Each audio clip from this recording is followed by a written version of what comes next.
Hello and welcome to the Vailrun Tapes. Every story here is true. It happened to a real person, and they wrote it down or said it out loud, so the rest of us would know. Tonight, I'll share a few of them with you. A lot of you come back here every night, and that means a lot to me. These stories stay with people. That's just what they do. Before we start, drop a comment and tell me where you're listening from tonight. I read all of them. And if you like these stories, a quick like and subscribe really help. Now get comfortable, take a slow breath, and let's begin.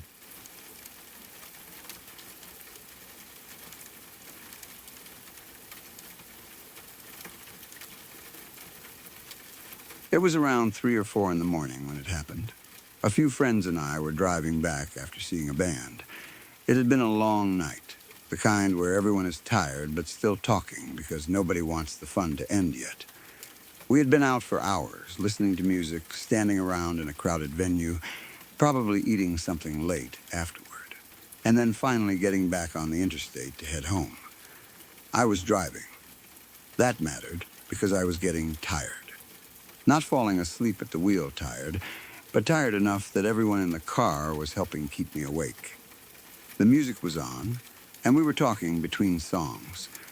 People were telling stories, laughing a little too loudly because we were all worn out, and doing whatever we could to make the drive feel shorter. The road was almost completely empty.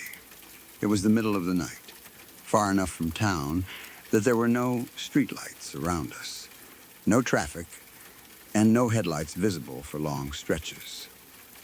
The interstate opened up in front of us like a black ribbon, disappearing into the darkness. Every now and then, the headlights would catch a road sign, a guardrail, or the pale line marking the edge of the lane. Other than that, there was nothing to see. No houses, no businesses, no cars passing us, no trucks in the distance. Just the road, the sound of the tires, and the music playing low enough that we could still talk. We were the only car on the interstate for what felt like miles. At first, that did not seem strange. It was late. Most people were asleep. We were probably somewhere between towns, heading along a quiet stretch of highway where traffic thinned out after midnight. Still, the emptiness made everything feel larger. When you are driving during the day, you do not think much about the road. There are always other cars nearby. There are exits, signs, gas stations, headlights, and places to stop. But at 3 or 4 in the morning, an empty interstate can make you feel like you are moving through nowhere. There is no one around to see you, no one around to help if your car breaks down, no one around to notice if something goes wrong. I was focused on the road. The speed limit back then was probably around 65, and I was never a huge speeder. I was likely going somewhere between 70 and 75 miles per hour. Nothing crazy, just fast enough to get home, with the road open in front of me and nobody else around. Then, without warning, there was a car directly in front of us. It was stopped in the middle of the lane. No brake lights, no hazard lights, no headlights. Nothing. 1 second, the road in front of me was clear. The next second, I was almost driving straight into the back of a dark car that was sitting dead still in the lane. I remember the shock of seeing it appear in my headlights. My body reacted before I could think. I yelled something, probably several bad words in a row, and jerked the wheel hard enough to swerve around it. The car moved sideways beneath us. Everyone in my vehicle probably felt the sudden shift. Someone may have grabbed the seat. Someone may have shouted. I barely remember, because all I could think about was not hitting that car. We missed it. Barely. It was close enough that I remember feeling the rush of air and seeing the shape of the other vehicle flash past beside us. If I had looked down at the radio or blinked at the wrong moment, we would have slammed into it at highway speed. But we got around it. As we passed, I looked over. I do not know why I looked. Maybe I was angry. Maybe I wanted to see what kind of idiot would stop a car in the middle of an interstate with no lights on. Maybe I expected to see someone with a flat tire, a broken down engine, or a person slumped over asleep. I only looked for a second, but I saw enough. The interior light of the car was on. That was the first thing that stood out. The road outside was almost completely dark, but inside their car there was a pale yellowish light. It made the front seats visible as we passed. There was a man sitting behind the wheel. He was facing forward. He was completely still. I remember seeing the shape of his head, his shoulders, his arms near the steering wheel. He did not turn toward us. He did not react when we swerved around him. He did not look over as if he had almost caused an accident. He just sat there, looking straight ahead. In the passenger seat was what looked like a woman. At first, I could not understand how she was positioned. Her feet were up on the dashboard, pointing upward and out.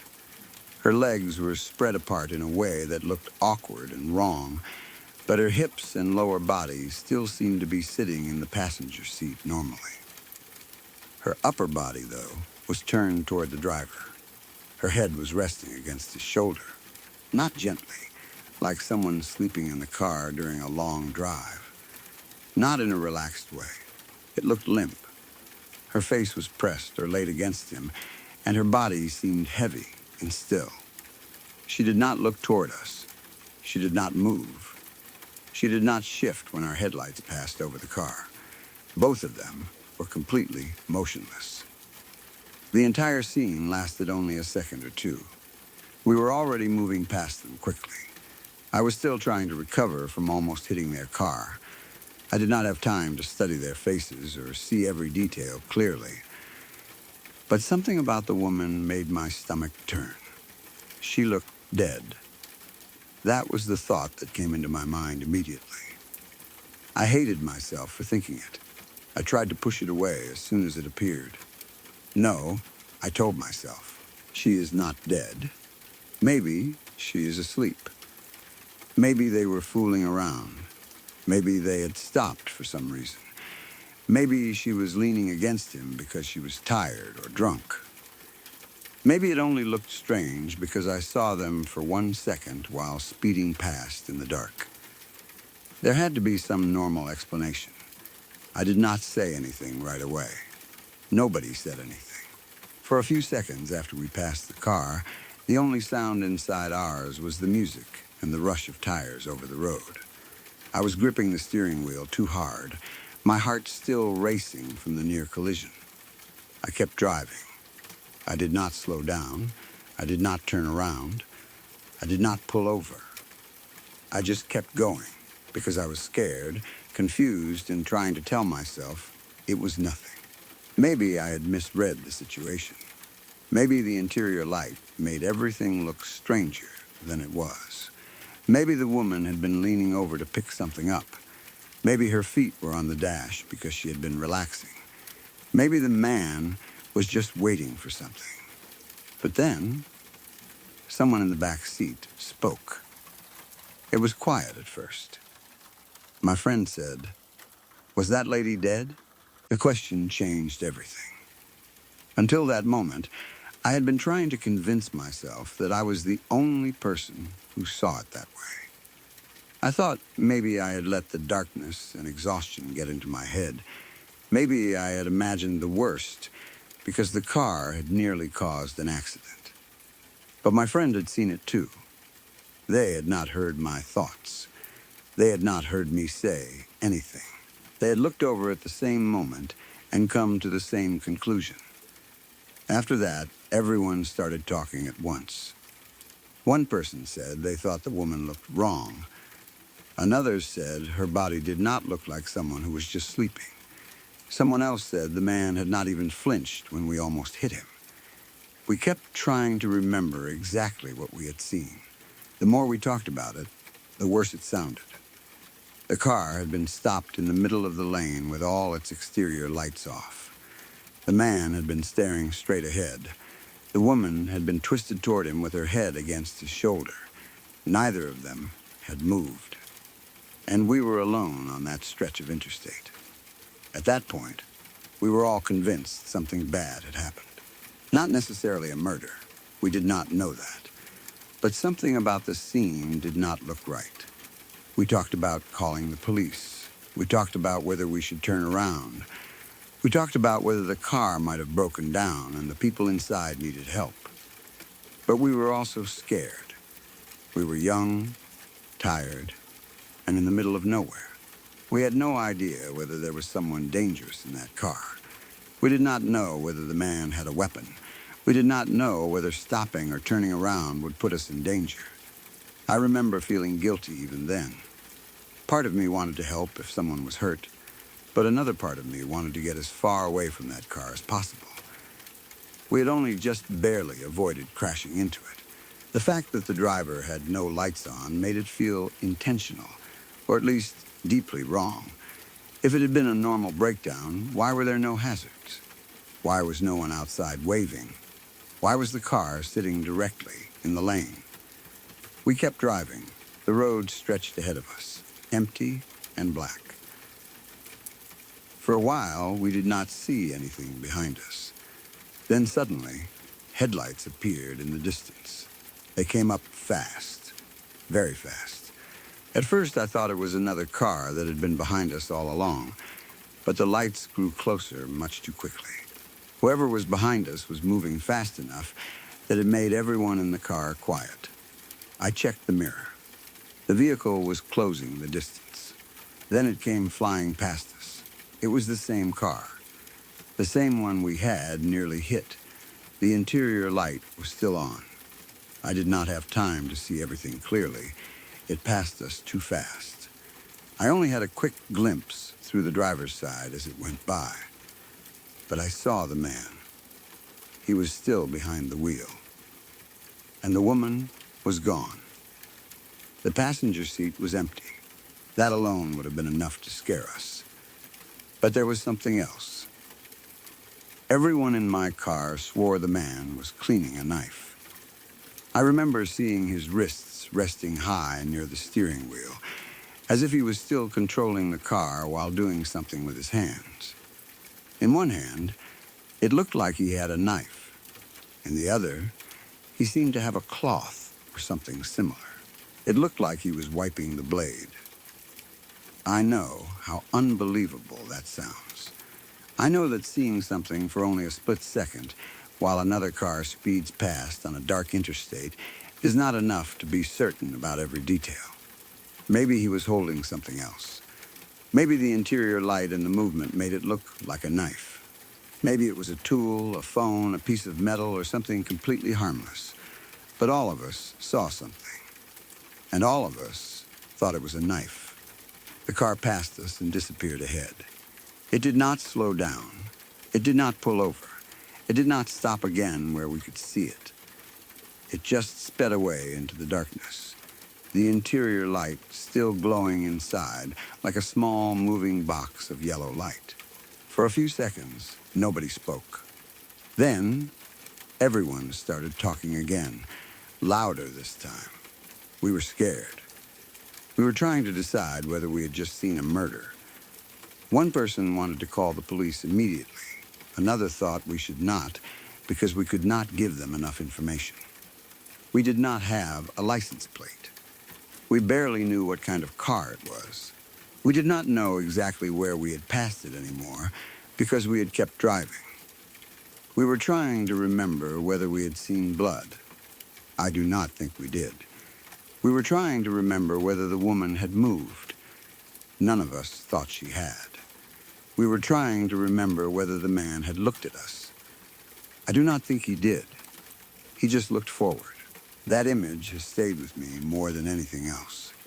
A man sitting behind the wheel, stopped in the middle of an empty interstate, with the inside light on, staring forward while a woman lay against his shoulder.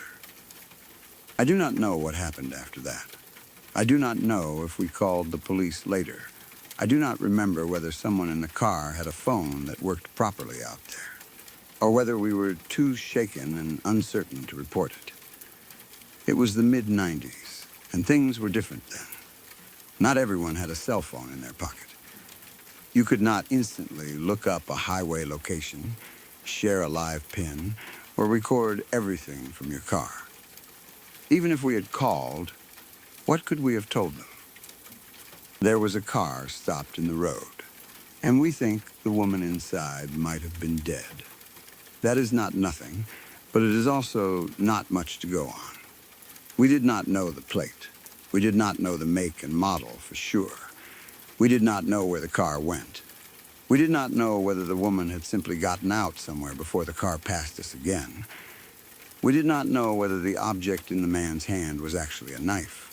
All we had were a few seconds of terror and a feeling that something deeply wrong had happened right in front of us. Over the years, I have tried to find normal explanations. Maybe the woman was asleep. Maybe she was drunk and had passed out awkwardly against the driver's shoulder. Maybe they had pulled over in the lane because the car had stalled and the driver had been trying to restart it. Maybe the lights were off because of a dead battery or an electrical problem. Maybe the woman got out during the time between us passing them and them speeding past us. Maybe there was a rest stop, an exit, or a place they pulled over that we did not notice. Maybe the man was cleaning something harmless. Maybe he had been peeling an apple. That is the joke I tell myself sometimes. Maybe some guy decided to stop his car in the middle of I-40 in complete darkness, turn on the interior light, peel an apple with a knife, and let his girlfriend take a strange-looking nap with her feet on the dashboard. Maybe that is all it was. But the explanation never feels convincing. Why stop in the middle of a lane? Why keep the lights off? Why did the woman look so still? Why did the man not react when we nearly hit them? Why was she gone when the car passed us again? And why did everyone in my car see the same thing in his hands? I do not know if we witnessed a murder. I hope we did not. I hope there was some innocent explanation that we could not see because we were tired, scared, and driving past too fast in the dark. But I still think about it sometimes. Usually when I am driving late at night. Usually when I am on an empty highway and the road ahead seems completely clear. I will see a distant pair of taillights or a dark shape near the shoulder. And suddenly I remember that night. I remember how quickly an ordinary drive turned into something terrifying. I remember the car appearing without lights. I remember swerving around it at highway speed. I remember the yellow interior light glowing against the darkness. And I remember the woman sitting beside the driver, her head resting on his shoulder in a way that did not look like sleep. That is the image I cannot get rid of. Not because I know what happened, but because I never will.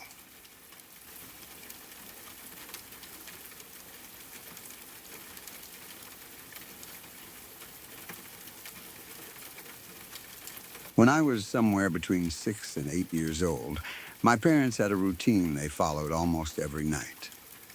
They would put me to bed around 8 o'clock.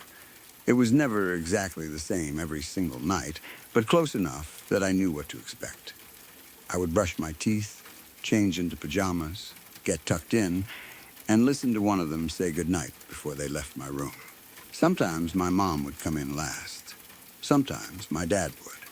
Sometimes they would both stand in the doorway for a moment and tell me to get some sleep.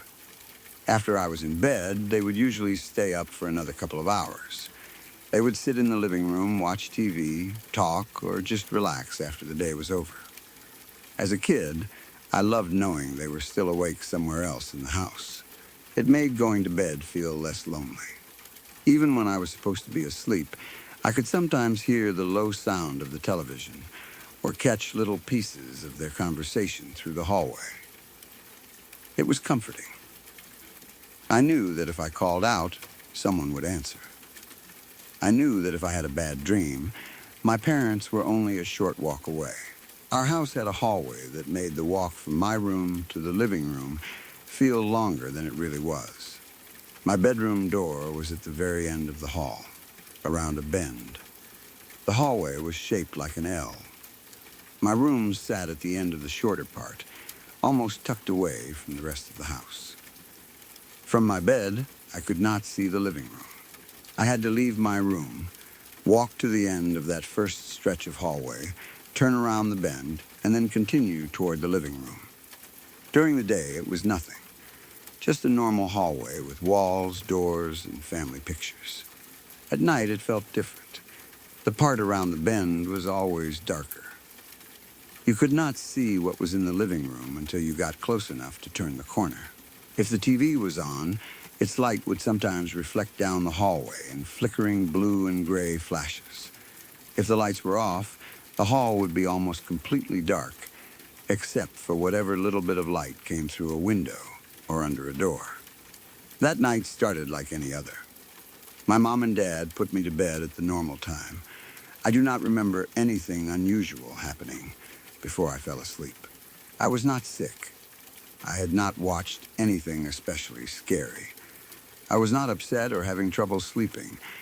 It just felt like an ordinary night. I remember lying in bed, feeling warm under the blankets, and knowing my parents were still awake in the living room. The house had its usual nighttime sounds.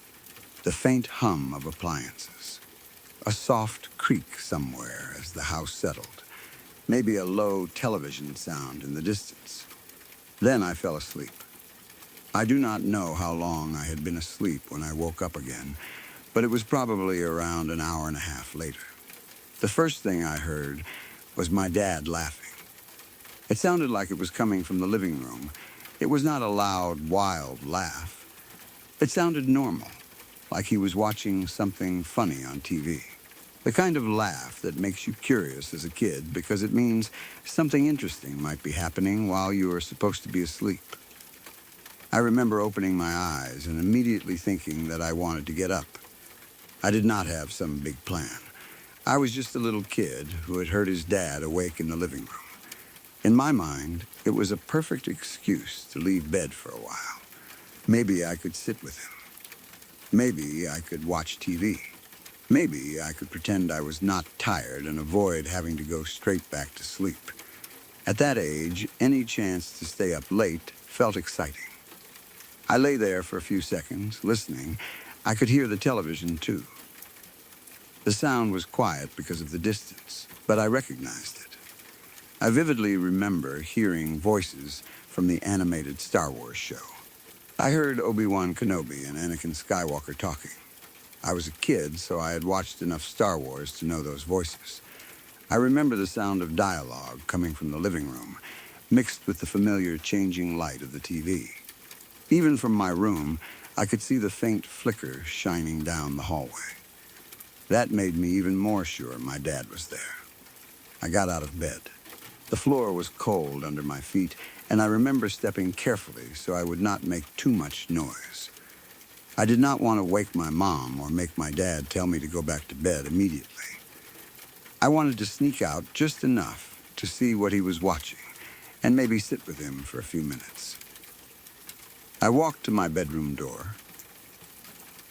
The hallway outside was dark, but I could see the glow from the television reaching around the bend. It was not bright enough to light the whole hallway, but it was enough to make the walls look faintly blue and gray. I remember feeling happy. It was one of those small childhood moments where you think you have discovered something fun. Your parents are up late, the TV is on, and you might be able to sit with them even though you are supposed to be asleep. I opened my bedroom door all the way. The TV voices were still there. I could hear Obi-Wan and Anakin talking. I could see the light moving down the hallway. Then I stepped out of my room. As soon as I started toward the bend in the hallway, everything stopped. The television light disappeared, not slowly, not like someone had changed the channel or turned down the volume. It cut out. The hallway went dark all at once. At the same moment, the voices stopped too. The Star Wars dialogue was gone. The sound of the TV was gone. And the feeling that my dad was sitting in the living room disappeared with it. That is the part that has always bothered me most. There was no sound of someone standing up, no sound of footsteps, no sound of the television being turned off, no sound of the remote clicking, no sound of my dad walking away from the couch. 1 second, everything felt normal. My dad was in the living room watching TV, laughing at something, and the light from the screen was reaching down the hall. The next second, it was as if the living room had become empty. I stopped where I was. I was standing in the hallway near the bend, looking toward the dark corner ahead of me. For a moment, I thought maybe Dad had just gotten up to turn the TV off. That was the explanation my mind grabbed onto first. Maybe he heard me get out of bed. Maybe he wanted to go to the bathroom. Maybe he was heading into the kitchen. Maybe he had decided it was late and turned everything off before going to bed. That seemed normal enough, but something still felt wrong. I could not explain why. I just remember feeling like the room ahead of me had changed. It was not only darker, it felt empty in a way I could sense before I even turned the corner. Still, I kept walking. I moved slowly down the hallway toward the living room. The closer I got, the more nervous I felt. The hallway was silent, not normal quiet. The kind of quiet that makes you notice your own breathing. I remember feeling ridiculous for being scared. I knew my dad was supposed to be in the living room. I had just heard him. I had just heard the TV. There was no reason to be frightened. But I was. I reached the bend and looked around the corner. The living room was dark. The TV was off. My dad was not there. The couch was empty. There was no movement in the room, no glow from the screen, no sound from the television, no remote click, no sign that anyone had been there at all. I stood there, staring. I expected my dad to be in the kitchen or standing near the hallway. I expected him to say something like, "What are you doing up?" I expected him to laugh and tell me to go back to bed. But nothing happened. I took another step into the living room. The room looked exactly like it did after everyone had gone to bed. The furniture sat still in the dark. The television was completely off. There was no blue light, no screen glow, no sound from the speakers. I looked around for my dad. I checked the couch. I looked toward the kitchen. I looked toward the other rooms. Then I called for him. At first, I probably said his name quietly. I did not want to wake my mom. I also did not want to sound scared, even though I was beginning to feel scared. "Dad?" Nothing answered. I called again. A little louder this time. "Dad?" Still nothing. I remember standing in the living room and wondering whether he was playing a joke on me. That was the only thing I could think of. Maybe he had heard me coming and decided to hide. Maybe he was standing somewhere nearby, waiting to jump out and scare me. Maybe he had gone into the kitchen and was trying not to laugh. But that idea made me feel even worse. I did not want him to jump out. I did not want to turn around. I did not want to walk farther into the dark house looking for him. The room felt too big without the television on. When the TV had been playing, the living room felt alive. There was light, dialogue, laughter, and the normal comfort of knowing someone was awake. Now, it felt empty. I remember calling for him one more time. Nothing, no answer from the kitchen. No answer from the hallway. No sound from my parents' room. No footsteps, no laugh, no Star Wars voices. Just silence. That was when I realized I needed to get back to my room. I did not calmly walk back. I ran. I turned around and booked it down the hallway as fast as I could. I remember being terrified that something would be behind me. I remember feeling like I should not look back, because if I did, I might see someone standing in the living room doorway. I ran around the bend, back toward my bedroom, and got inside as fast as I could. I shut my door. I probably climbed into bed with my heart pounding. For a while, I lay there staring at the door. I remember listening for footsteps in the hallway. I expected my dad to come down the hall and tell me he had been in the bathroom. I expected my mom to come in and ask why I was out of bed. I expected some normal explanation to arrive. But no one came. The house stayed quiet. Eventually, I realized I was too scared to sleep. I did not want to close my eyes. I did not want to hear the TV turn on again. I did not want to hear my dad laugh from the living room if he was not actually there.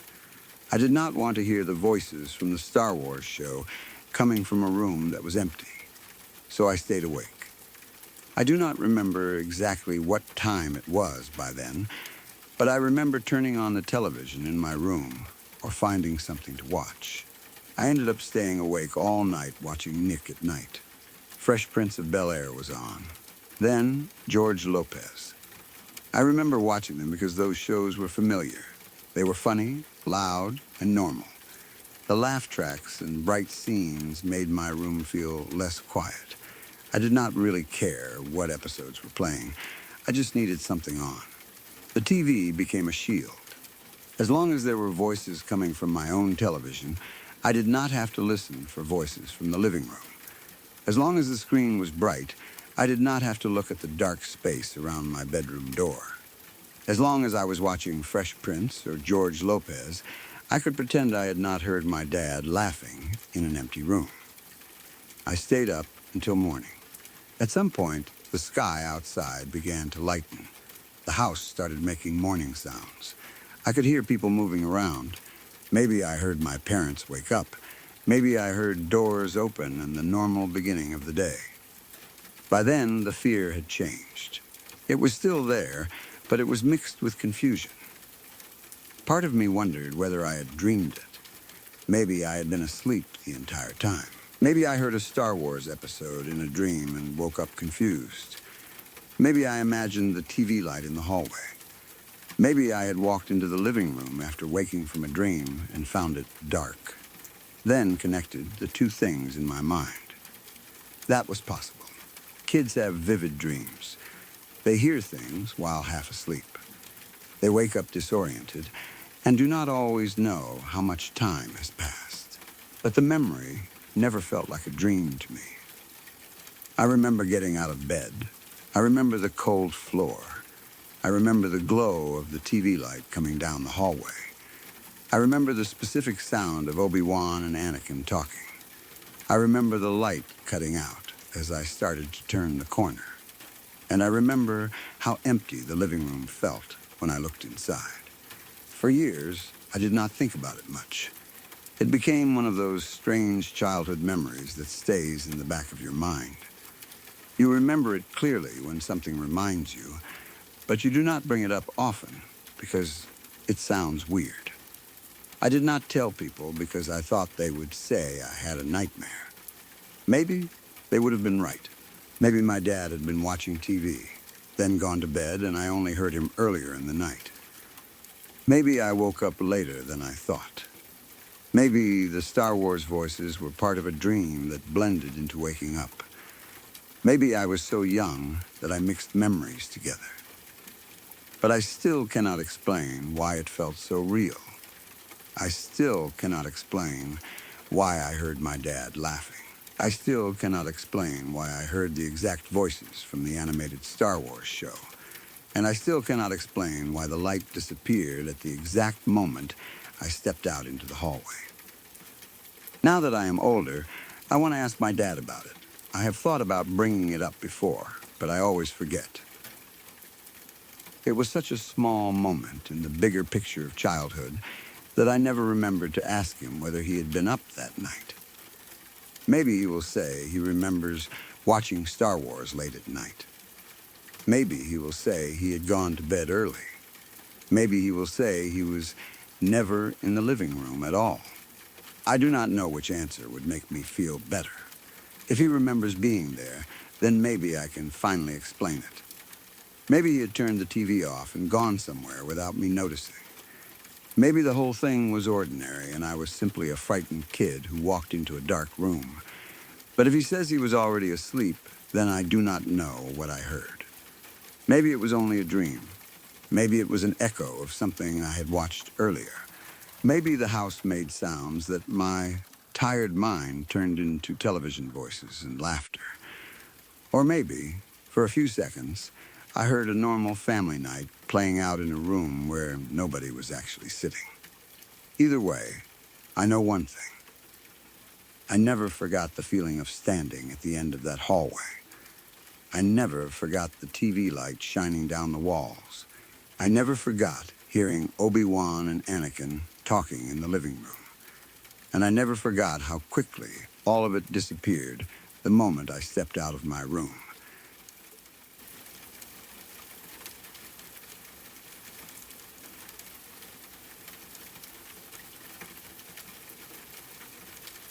When I was 12 years old, my family moved into a house surrounded by a small stretch of woods.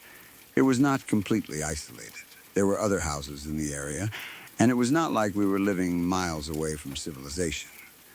But the property had enough trees around it that the house always felt a little separated from everything else. The woods pressed close in certain places, especially behind the house, and at night the darkness beyond the yard looked much deeper than it probably was. During the day, I liked it. The trees gave the place privacy. There was room outside to walk around, and the yard had that quiet, green feeling that made the house seem different from where we had lived before. It felt bigger, older, and more interesting. At 12 years old, moving somewhere new was exciting. I had a new bedroom, a new neighborhood to learn, and a whole house that still felt unfamiliar enough to explore. At night, though, the woods changed the atmosphere. The trees blocked out a lot of light. Wind moved through them in ways that sounded louder than it should have. Branches shifted against one another. Leaves scraped across the ground. Animals moved through the brush where you could hear them, but not see them. Even when there was nothing outside, the darkness made it easy to imagine that something was. Not long after we moved in, we started hearing little comments from people. Nothing direct at first. Someone would mention that the house had a history. Someone else would lower their voice and say that a man had died there. Eventually, we heard the rumor more clearly. Apparently, a man had committed suicide in the house before we lived there. Nobody in my family took it too seriously. We assumed people were messing with us. That happens when you move into an older house, especially one near the woods. Neighbors hear that a new family has moved in, and suddenly everyone has a story. Someone says the old owner saw things. Someone says there was a death in the basement. Someone says the place had been empty for years because nobody wanted to live there. It is easy for rumors to grow around a house. At first, we laughed it off. The house seemed normal. It had creaky floors, old doors, and the occasional strange sound, but so did plenty of other houses. Nothing about it immediately made us think there was anything wrong. Then, small things started happening. The first few incidents were easy to dismiss. We would hear dishes rattle in the drying rack in the kitchen. It would sound like someone had bumped the counter or brushed a hand against the metal rack. Plates would tap together, softly. Glasses would click. Sometimes it was only a quick little shake, then nothing. At first, we blamed the house settling.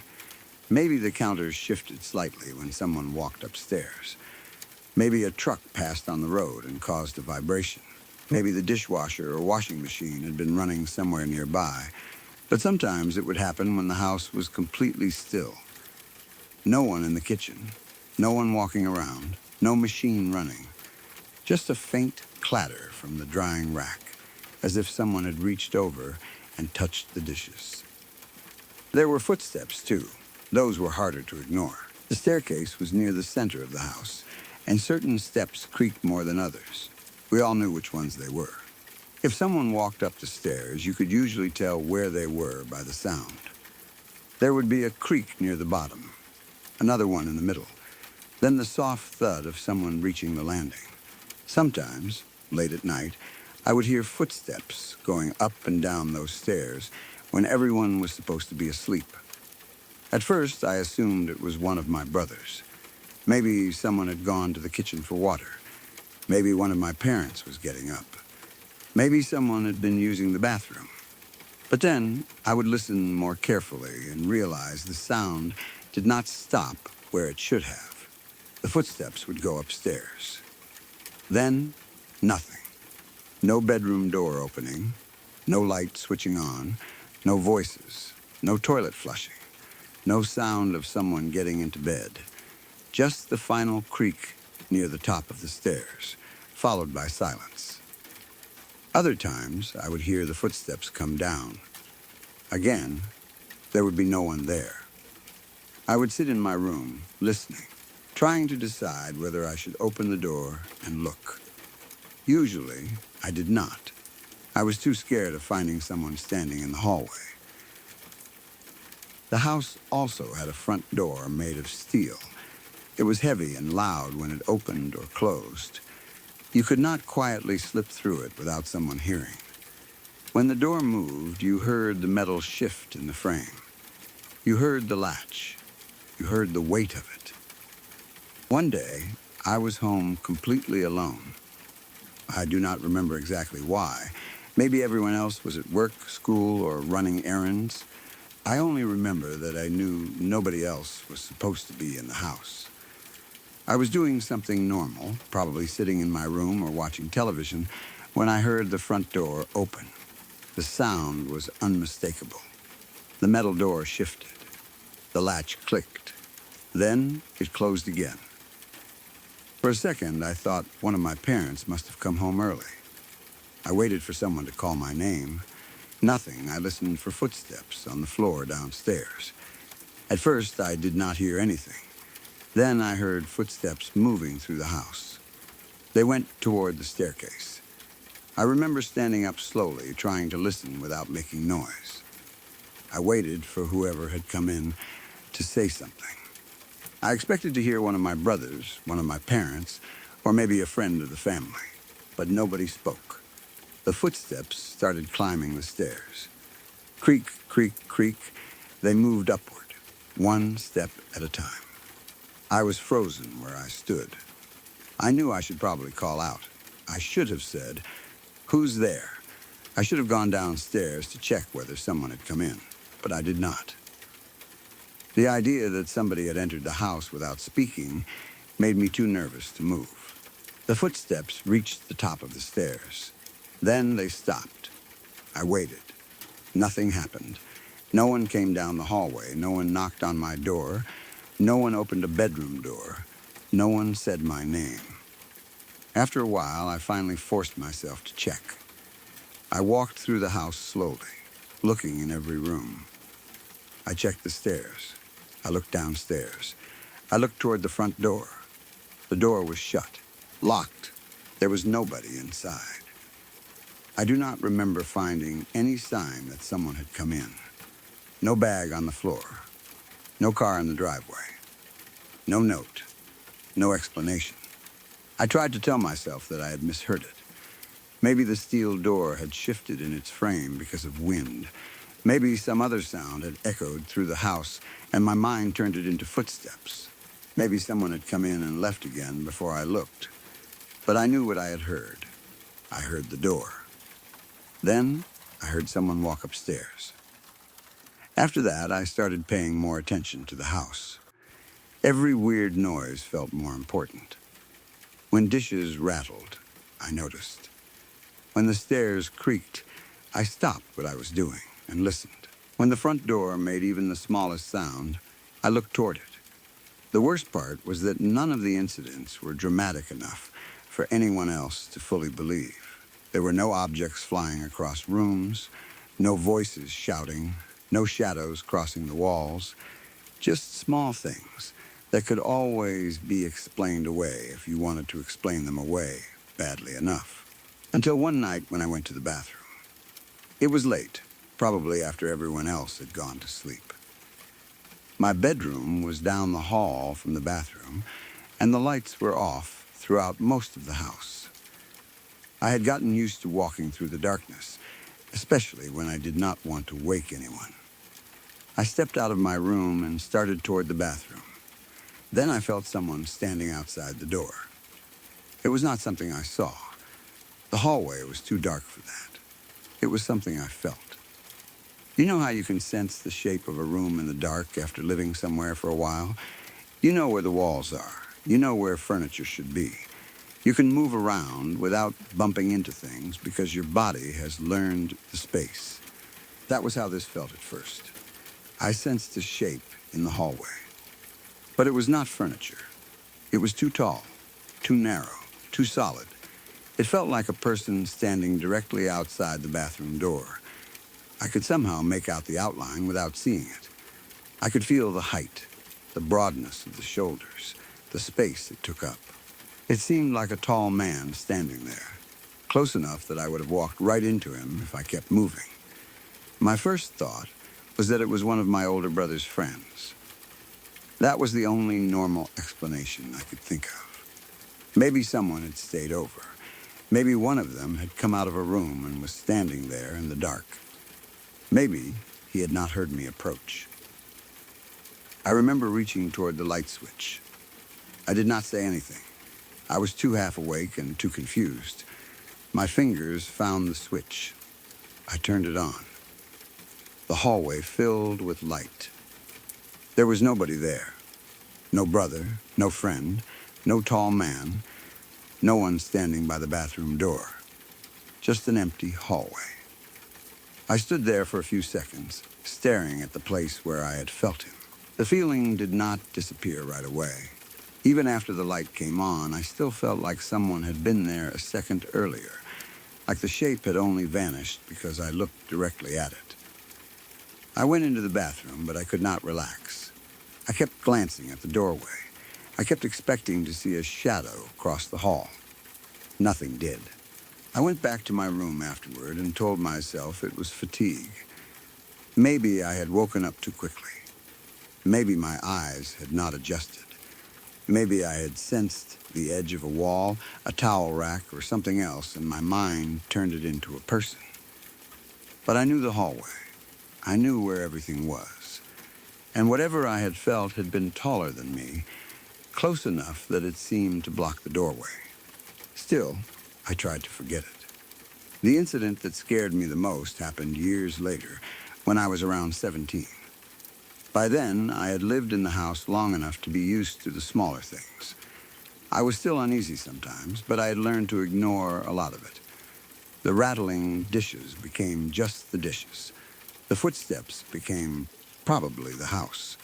The front door sound became maybe the wind. That was how I dealt with it. You can only stay terrified for so long before your mind starts making excuses for everything. That night, I was up late in my room on the computer. It was around 4 in the morning. Everyone else was asleep. The house was quiet. The only light in my room came from the computer screen. Back then, staying up late online felt normal. I was probably browsing random websites, reading things, chatting, watching videos, or just clicking through whatever held my attention. I was tired, but not tired enough to go to bed yet. The room felt normal at first. My windows were closed. The door was shut. The computer hummed softly. Nothing moved. Then I felt cold air brush across my left shoulder. It was sudden enough that I noticed immediately. Not the general cold of a room at night, a distinct cold breeze. It passed over my shoulder and the side of my neck, almost like someone had opened a window behind me. I turned and checked the windows. They were closed. I checked them properly. The latches were shut. There was no gap, no curtain moving, no wind coming through. I remember standing there for a moment, confused. Maybe the air conditioning had turned on. Maybe a vent had kicked in. Maybe the house was colder than I realized, but the cold did not feel like it came from a vent. It felt too close. It felt like something had moved directly behind me. I sat back down. A few seconds passed. Then the cold spot moved. It was no longer on my left shoulder. I felt it behind me, then toward my right shoulder. It was like something cold had shifted from one side of my body to the other. I froze. My hands were still near the keyboard, but I stopped typing. I remember staring at the computer screen without seeing anything on it. Every part of my body felt alert.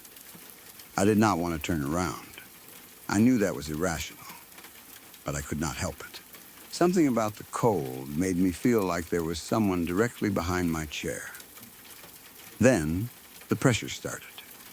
At first, it was light, a heavy feeling on my shoulders. I thought maybe I was slouching. Maybe I had been sitting too long. Maybe my muscles were tense. But the pressure grew stronger. It pushed down, not from inside my body, from above. It felt like someone was standing behind me with both hands on my shoulders, forcing me down into the chair. I tried to stand up. I could not. I pushed against the desk. My legs tensed.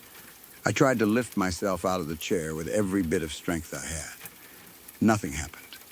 The pressure held me down. I remember panic rising in my chest so quickly that I could barely think. I tried to tell myself it was sleep paralysis, but I was not in bed. I had been awake, sitting at my computer. I could move my hands, I could move my head, I could breathe, but I could not stand. The feeling was not like weakness. It was like resistance, like something was physically pushing downward on both shoulders. I tried again. I pushed my feet into the floor. I grabbed the edge of the desk. I twisted my body. The pressure did not let up. I remember shaking my shoulders in wild directions, trying to throw off whatever I felt there. I jerked left, then right. I leaned forward. I tried to pull myself sideways out of the chair. For what felt like forever, I could not get free. Realistically, it was probably only a minute, maybe less. But when you are trapped in your own chair, unable to stand while something invisible seems to be holding you down, a minute feels endless. I remember feeling completely helpless. I remember thinking that nobody else in the house knew what was happening. I remember wanting to scream, but being too scared that if I made noise, whatever was behind me would react. I remember trying not to look over my shoulder. Then, suddenly, the pressure weakened. I do not know what I did differently. Maybe I twisted hard enough. Maybe I finally forced my legs to move. Maybe the feeling simply stopped. But I was able to stand. The moment I got out of the chair, I ran. I did not stop to look behind me. I did not turn on more lights. I did not inspect the room. I ran outside. I remember the cold night air hitting me as I stepped out of the house. The yard was dark. The trees around the property were black shapes against the sky. But I would rather have been outside in the woods than alone in that room. I stood there for a while, trying to calm down. My heart was racing. My shoulders still felt strange, like the pressure had left an imprint on them. I kept looking back at the house, especially toward my bedroom window. Nothing looked unusual. The house was still. No lights changed, no figure appeared. No sound came from inside. Eventually, I had to go back in. I did not want to, but it was my home. My family was asleep inside. I could not stay outside forever. So I went back in as quietly as I could. But I did not go straight back to the computer. I avoided that room for the rest of the night. I stayed somewhere closer to other people. I kept lights on. I waited until morning before I went back upstairs. When daylight came, the room looked normal again. The chair was where I had left it. The computer was still on. The windows were closed. Nothing had fallen. Nothing was broken. Nothing could prove that anything had happened. That almost made it worse. If I had found an open window, I could have blamed the cold breeze on that. If I had found something tangled around the chair, I could have blamed the pressure on it. If someone had been awake and seen me struggling, I might have had another perspective. But there was nothing, just the memory. I have tried to explain it in different ways over the years. Maybe I was exhausted and had a brief episode of sleep paralysis while sitting up. Maybe I had drifted off without realizing it. Maybe my body locked up from panic, and the sensation of being held down came from my own muscles refusing to cooperate. Maybe a cold draft moved through the room even though the windows were closed. Maybe the feeling of pressure was caused by posture, tension, or fear. Maybe every strange sound in that house had a normal explanation, and I connected them because of the rumor we heard when we moved in. Maybe there really had been a man who died there, but that had nothing to do with what I experienced. I do not know. I cannot say for sure that the house was haunted, but I know what it felt like to hear footsteps moving through an empty house. I know what it felt like to hear the steel front door open when no one was home. I know what it felt like to sense the shape of a tall man standing in a dark hallway, then turn on the light and find nothing. And I know what it felt like to sit at my desk at 4 in the morning while something cold moved behind me and pressed me down so hard that I could not stand. The house is no longer just a place I remember from childhood. When I think of it now, I remember the woods around it. I remember the darkness behind the trees. I remember the old staircase creaking in the middle of the night. And I remember the feeling that even when I was alone, I might not have been alone at all.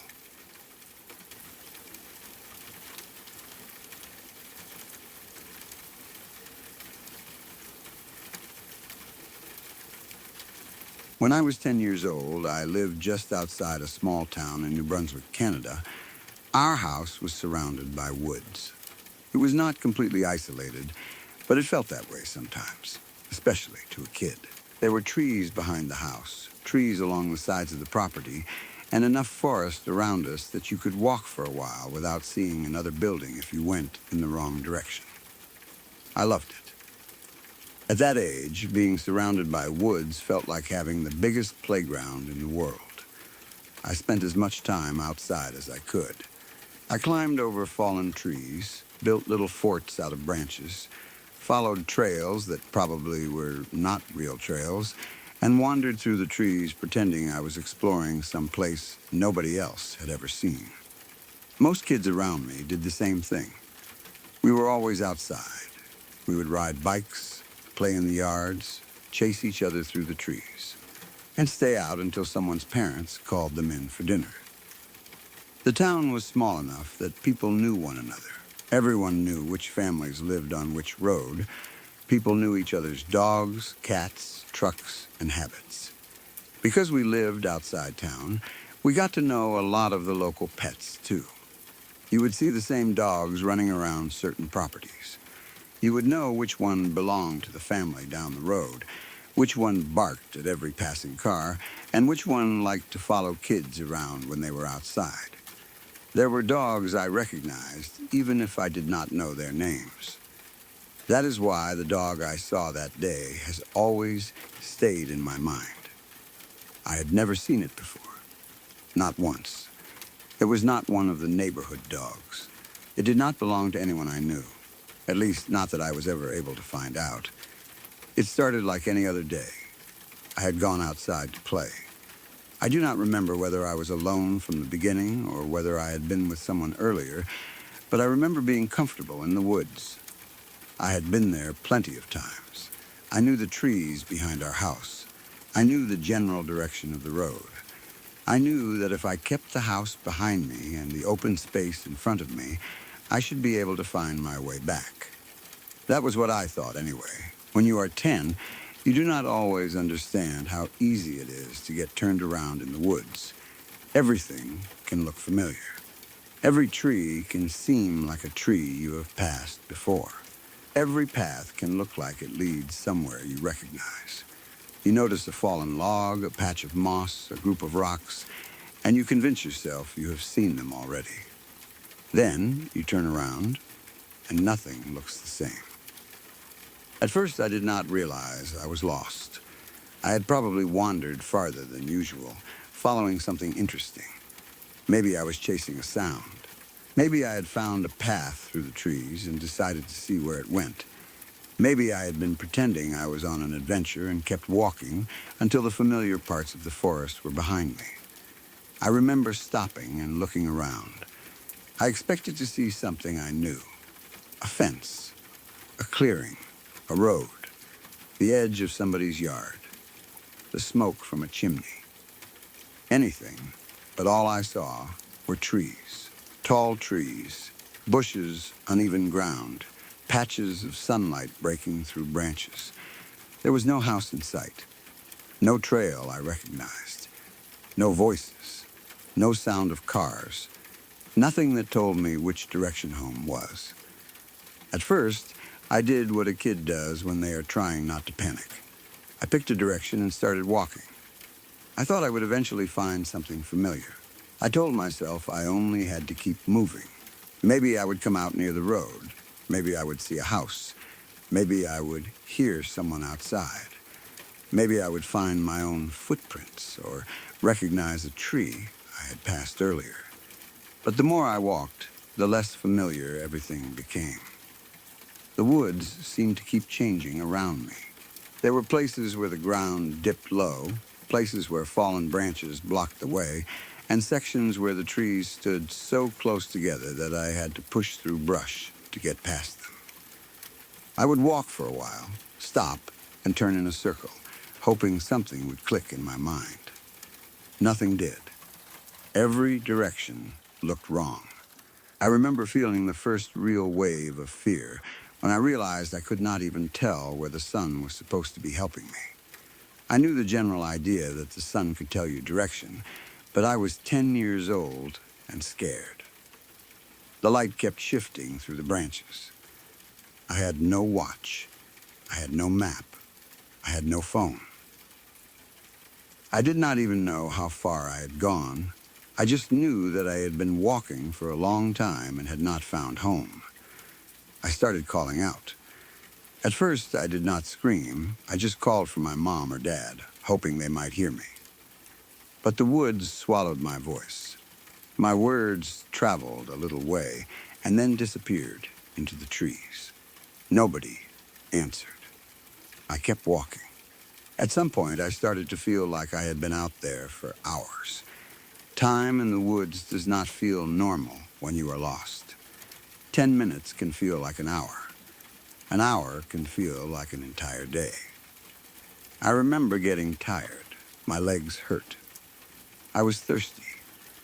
I was worried that it might get dark, even though I do not think it was anywhere close to evening yet. I kept trying to stay calm. I told myself my parents would find me. I told myself I would find the house soon. I told myself that I just needed to keep looking. But eventually, I reached a point where I did not know what else to do.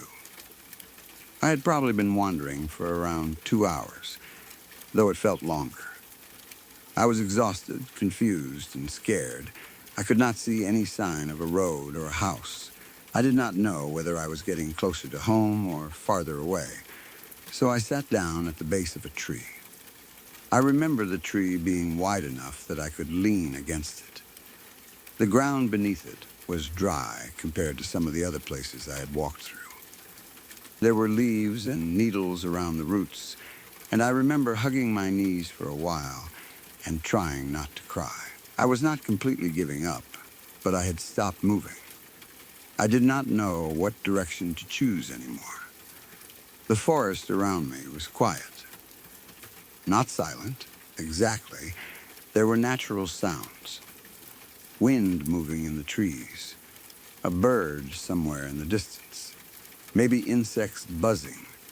Maybe the small sound of leaves shifting in the breeze. But compared to how loud everything had felt while I was walking, it suddenly seemed too quiet. Then, I heard something move in the bushes nearby.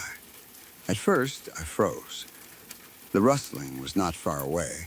It came from somewhere to my side, close enough that I could hear branches and leaves being pushed apart. I did not know what it was. My imagination immediately jumped to the worst things. I thought it could be a wolf. I thought it could be a lynx. I knew there were animals in the woods, and even though I probably did not fully understand what I was likely to encounter, I was 10 years old and alone. Any sound coming from thick bushes felt dangerous. I sat completely still. The rustling got closer. Then, something came out of the brush. It was a dog, a large dog. I remember being startled because for 1 second, before I could see it clearly, I really did think it might be some kind of wild animal. It was big enough that it did not immediately feel safe. It had the shape of a large shepherd-type dog, and the best guess I can make now is that it was probably a German shepherd. But my memory is old. It happened more than 10 years ago, and I cannot swear that was the exact breed. I only remember that it was large, alert-looking, and much bigger than the small neighborhood dogs I was used to seeing. It stepped out from the bushes and looked at me. For a moment, neither of us moved. I remember staring at it, trying to decide whether I should run or stay still. The dog did not growl. It did not bare its teeth. It did not move toward me in an aggressive way. It just looked at me. Then it walked closer. I was still scared. Even though it was clearly a dog, I was lost in the woods and alone.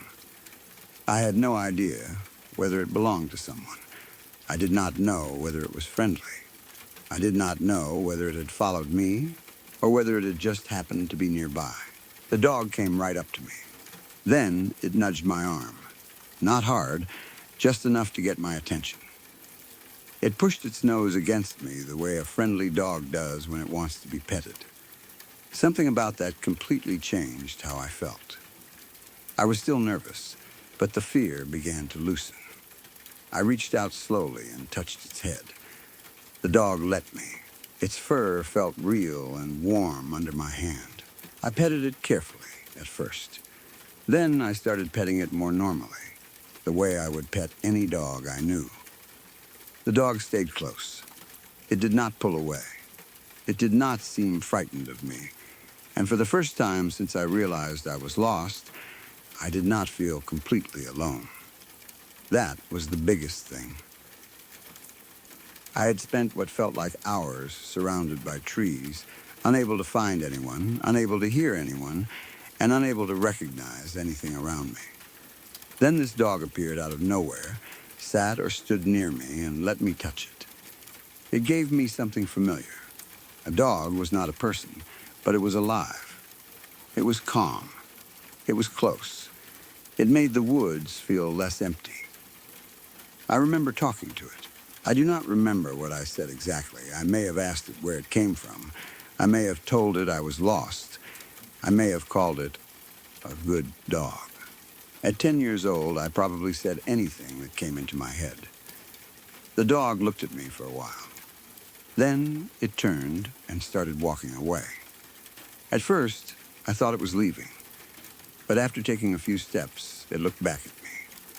It did not run. It did not disappear into the brush. It simply walked forward a little, stopped, and looked over its shoulder. I remember thinking that it wanted me to follow. Again, I cannot say whether that is what was really happening or whether I was just desperate for any direction. But at that moment, it felt obvious. The dog started walking. Then it looked back. I got up from the base of the tree. I had nothing to lose. I was lost, tired, and had no better plan. Following a large dog I had never seen before might not have been the safest thing in the world, but I was 10 years old and scared. It felt like the only thing in the woods that seemed to know where it was going. So I followed it. The dog moved through the trees at a steady pace. Not too fast. It was not running away from me. It walked far enough ahead that I could see it, then stopped or slowed down enough that I could catch up. Every now and then, it looked back. I stayed close. At first, I was worried it would lead me deeper into the forest. I kept expecting the woods to become even stranger. But after a while, I started noticing small things that seemed more familiar. The ground became less uneven. The trees began to thin out in places. There were faint signs of a path, or at least an area where people might have walked before. I still did not recognize exactly where I was, but I felt less lost than I had before. The dog kept going. I followed for what felt like another half hour. By then, I was tired, but hopeful. I remember focusing on the dog's back as it moved ahead of me. I did not want it to disappear. I kept thinking that if I lost sight of it, I would be lost all over again. Then I saw something through the trees. At first, I thought it was just a patch of light. Then I realized it was my house. I could see part of it through the branches. I remember stopping for a second because I could not believe it. After all that walking, all that panic, and all that time spent trying to figure out where I was, there it was. Home, it did not even feel real at first. I could see the familiar shape of the house, but the woods around me still did not look familiar. I did not recognize the direction I had come from. I did not recognize the trees or the ground near that side of the property. It was as if the dog had brought me back from a part of the forest I had never known existed. I started moving faster. As I got closer, I heard voices. My parents were calling for me. I could hear them shouting my name from somewhere near the house. Their voices sounded worried. I do not know how long they had been looking for me, but hearing them made the fear I had been holding in finally break loose. I ran toward them. I remember the relief of seeing them clearly. I remember running up to them, probably crying or close to it, and feeling safe again the second I reached them. After being alone in the woods, surrounded by unfamiliar trees, being able to see my parents felt unreal. They asked where I had been. I told them I had been lost.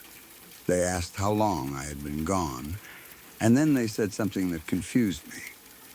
They said I had only been gone for around half an hour. Half an hour.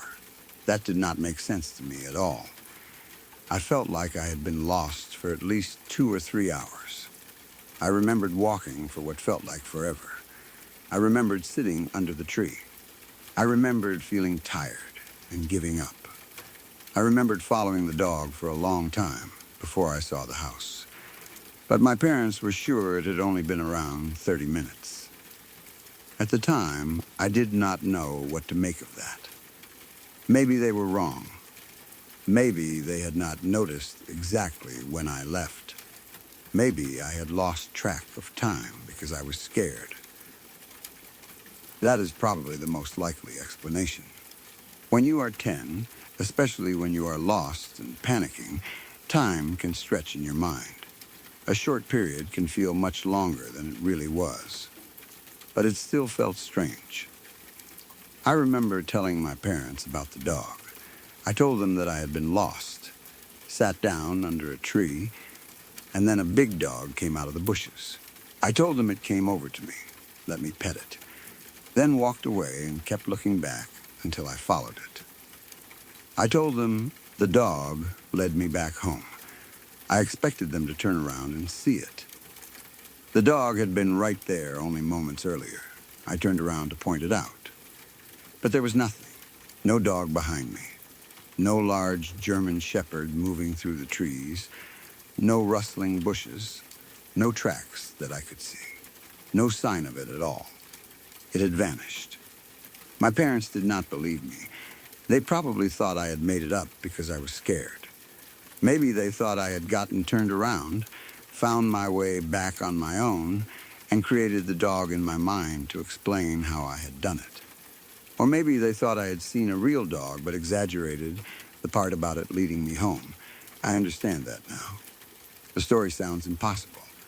A large dog appears out of nowhere, comforts a lost kid, walks through the woods, and leads them directly back to their house before disappearing without a trace.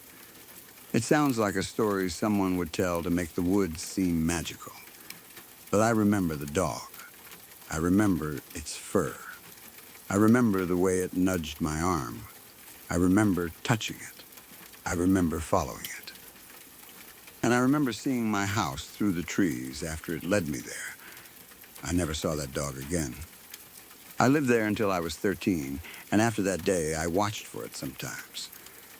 I would go outside and look toward the woods, especially in the areas where I remembered being lost. I thought maybe it belonged to someone farther down the road. Maybe it had wandered away from its home. Maybe it was a farm dog or a hunting dog that knew the woods better than I did. But I never found out. Nobody in town seemed to know of a large German shepherd that matched the dog I remembered. No neighbor ever said, "Oh, that was ours." No one ever told me they had lost a dog that day. It remained a mystery. When I was 13, we moved away. Leaving that house was strange. I had spent so much of my childhood in those woods. I had played there, gotten muddy there, built little shelters there, and had one of the scariest days of my life there. But I also had one of the strangest moments of comfort there. Even now, every summer when I get the chance, I go back. I visit the forest. I walk around the areas near where I used to live. The trees have changed over time, of course. Some have fallen. New ones have grown. Paths that seemed obvious when I was a kid are harder to find now. The whole place looks smaller in some ways and larger in others. But I still walk through it. I remember being 10 years old. I remember standing alone, not knowing where to go. I remember sitting at the base of that tree, scared and exhausted. And I remember the big dog stepping out of the bushes. I do not know what it was. Maybe it was just a friendly dog that happened to be wandering through the woods at the right time. Maybe it belonged to someone nearby and knew the area well enough to lead me toward the houses. Maybe I had been much closer to home than I realized, and the dog simply walked in a direction that happened to bring me back. Maybe I had not been lost for nearly as long as it felt. All of those explanations are possible. But a part of me still wonders. I wonder why I had never seen that dog before. I wonder why I never saw it again.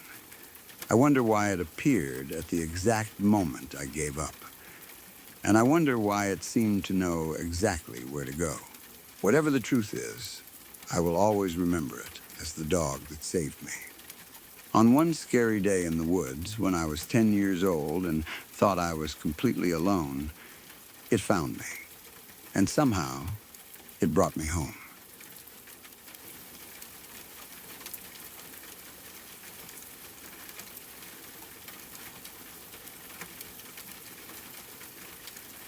Quick pause, then we're right back. A lot of people watch one story and leave, but some stick around. They hit subscribe and come back every night. If you want to be one of them, the button's right there. Turn on the bell too, so you never miss a new one. That's it. Let's get back to the story.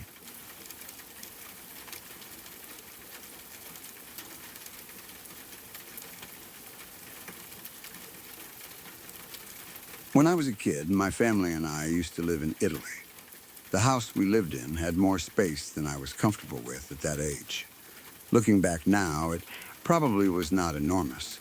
But when you are a child, any house with more than one floor can feel huge at night. The shower was upstairs. That was the part I hated most. Usually, my parents would be downstairs cooking while I was told to go take a shower. The kitchen was on the lower floor, and I would hear the sounds of dinner being made while I was supposed to go upstairs by myself. I could hear pans clinking, cupboards opening, water running in the sink, and my parents talking to each other from below. Those sounds should have made me feel better. They should have reminded me that I was not alone in the house. But for some reason, they made the distance feel worse. I would stand at the bottom of the stairs and listen to my family downstairs, then look up at the darker part of the house above me. The staircase led into a space that always felt quieter than the rest of the home. The upstairs rooms were separated from the kitchen, separated from the noise, and separated from the people I trusted most. To an adult, it was probably only a short walk. To me, it felt like going somewhere far away. I hated being told to shower upstairs. I would try to avoid it whenever I could. I would take too long to get my towel. I would say I was not tired yet. I would ask if I could shower later. Sometimes I would stand in my room pretending to look for clothes, hoping my parents would forget or get distracted. But eventually, I would have to go. I would carry my pajamas and towel upstairs, trying not to look too nervous. I did not want my parents to think I was being silly. I did not have a clear reason for being scared. Nothing had happened to me in that house that I could point to. I had not seen a person in the hall or heard a voice calling my name. I was just afraid. Afraid of the quiet. Afraid of the space between rooms. Afraid of not being able to hear my family clearly once the bathroom door was shut and the shower was running. The bathroom itself was not especially strange. It was a normal bathroom. There was a shower, a sink, a mirror, and the usual things you would expect. But when I was alone upstairs, it felt like the room belonged to a different part of the house. The light always seemed harsher up there. The hallway outside the bathroom always seemed darker. The sound of the pipes seemed louder, and once I got into the shower, the running water blocked out everything else. That was what scared me most. When the shower was on, I could not hear my parents downstairs anymore. The cooking sounds disappeared. Their voices disappeared. The entire house became muffled behind the sound of water. I would stand under the shower and keep looking toward the curtain or the bathroom door, even though I knew it was closed. I would imagine hearing footsteps outside. I would imagine someone standing in the hallway. I would imagine something entering the bathroom while I had my eyes closed washing shampoo out of my hair. As a child, I was convinced that showers were one of the worst possible places to be alone. You are exposed. You cannot hear properly. You cannot see through the shower curtain. You have water in your ears. You are expected to keep your eyes closed at least part of the time. Every horror movie scene I had accidentally seen or heard about seemed to make showers worse. Even without watching anything scary, it felt wrong to stand behind a thin curtain while the rest of the room was hidden. I would shower as quickly as possible. I would wash my hair fast, rinse off, grab my towel, and get dressed before I had a chance to imagine too much. Then I would race downstairs toward the kitchen, relieved to hear my parents again. Sometimes they would ask why I was in such a hurry. I would probably just shrug or say I was done. I did not know how to explain that the upstairs part of the house made me feel disconnected from everyone. I did not know how to explain that I felt safer when I could hear normal life happening around me. The strange thing was that nothing ever actually happened in Italy. At least, nothing that I remember. No screams, no footsteps, no shadow under the bathroom door, no person standing in the hall. The fear was mostly inside my own head, but that did not make it less real at the time. When you are a kid, fear does not always need a reason. A dark room can be enough. A quiet staircase can be enough. A door that does not close all the way can be enough. You know logically that your parents are downstairs, but your body still reacts as though you have been left alone somewhere unsafe. For years, I associated showers with that feeling. I associated them with being separated from everyone else. I associated them with the noise of running water covering up every other sound in the house. Eventually, we moved away from Italy. A few years later, we ended up living in Tennessee. The house in Tennessee was much smaller. It was nothing like the place we had lived in before. The rooms were closer together, the hallways were shorter, and there was no long stairway leading to an upstairs bathroom. The bathroom was on the same floor as the kitchen, only a short distance down the hall. It should have felt safer, and in some ways, it did. I could hear my family more easily. If my parents were in the kitchen, I could usually hear cabinets opening, dishes moving, or someone talking. The bathroom did not feel like it was separated from the rest of the house by an entire floor. I did not have to climb upstairs alone. I did not have to walk through a dark hallway that felt too far away from everyone else. But the old fear never disappeared completely. Even in the smaller house, I still felt uneasy in the shower sometimes. I think part of it was habit. My brain had learned to associate showers with being alone and vulnerable. Even though the setting had changed, I still had that feeling in the back of my mind. I would close the bathroom door, turn on the water, pull the curtains shut, and suddenly feel like I needed to listen for every sound in the house. Sometimes I would convince myself there was someone in the hallway. Sometimes I would hear a floorboard shift and immediately stop moving. Sometimes I would hear pipes make a noise in the wall and imagine it was something much worse. I knew it was probably just anxiety. I knew I was getting in my own head. But knowing that and feeling it are two different things. One night, when I was still young, I went to take a shower in the Tennessee house. I do not remember exactly what had made me anxious that evening. Maybe I had watched something unsettling earlier. Maybe I had had a bad day. Maybe I was tired and already on edge for no clear reason. Whatever the reason, I remember feeling more nervous than usual before I even got in. The bathroom light was on. The hallway outside was normal. My family was home. Nothing looked strange. But I had that feeling in my chest that something was wrong. Not a specific warning, just a heavy, uncomfortable anxiety that made every small thing feel important.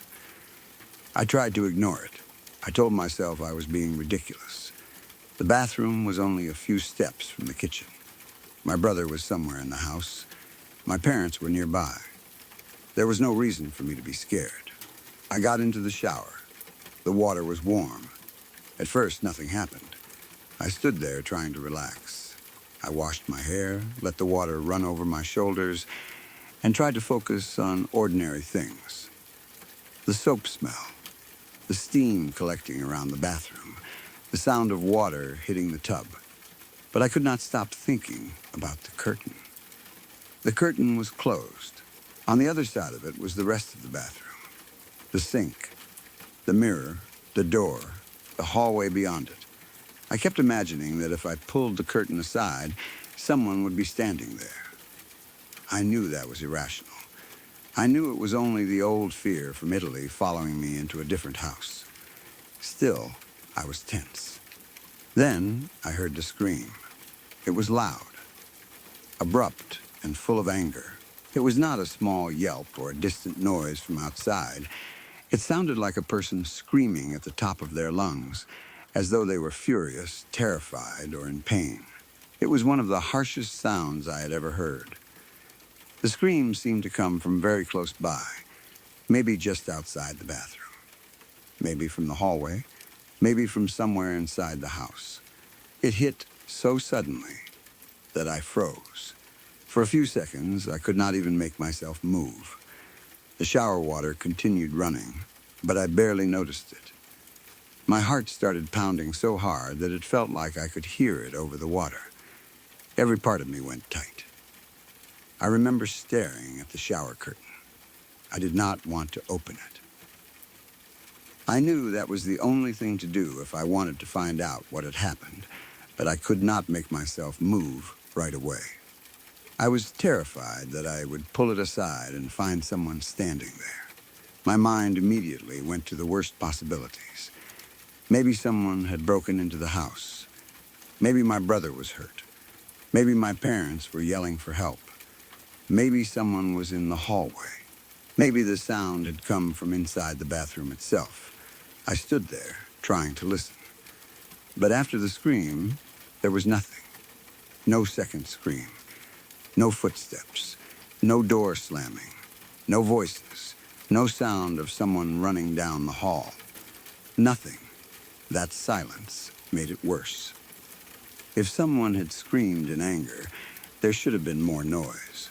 There should have been shouting or movement or someone calling out. But there was only the shower running and the sound of water dripping from the curtain. I finally forced myself to open it. I grabbed the edge and pulled it aside. The bathroom was empty. Nobody was standing by the sink. Nobody was behind the door. Nobody was in the hallway. The mirror reflected the same frightened face I had expected to see. I stepped out of the shower quickly, wrapped myself in a towel, and looked around the room again. Nothing. The door was closed. The window was closed. The light was still on. There was no sign that anyone had been near the bathroom at all. For a few seconds, I considered calling out. I almost yelled for my parents, but I stopped myself. I was scared that nobody would answer. I was scared they would answer and tell me nothing had happened. I was scared that if I said I heard a scream, everyone would look at me like I was imagining things. Still, I eventually left the bathroom and went to find my family. I asked my brother if he had screamed. He looked confused. I asked my parents if they had heard anything. They had no idea what I was talking about. None of them had screamed. None of them had heard a scream.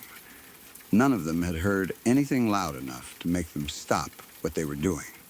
That made no sense to me. The sound had seemed so loud that I could not understand how nobody else heard it. It had not sounded like a faint noise from outside. It had sounded close, sharp, and violent enough that I thought someone must be in danger. But my family acted completely normal. They did not look scared. They did not seem like they were hiding something. They had not heard a thing. I remember trying to explain it. I told them it was a scream. Not just any scream. It was angry. Sudden, loud enough that it made me freeze.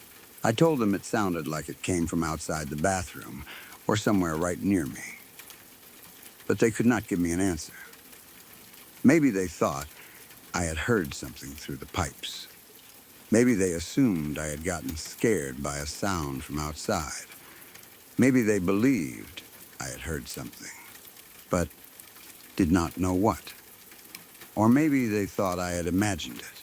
At that age, I could not decide which possibility scared me more. The idea that there had been a scream and nobody else heard it was frightening. But the idea that my own mind could create a scream so real that I believed it came from the hallway was frightening too. I have thought about it a lot since then. I know I was anxious. I know I had a long history of feeling scared in showers, starting from when we lived in Italy. I know I was already in my own head that night. I had probably been listening too carefully, expecting something bad to happen.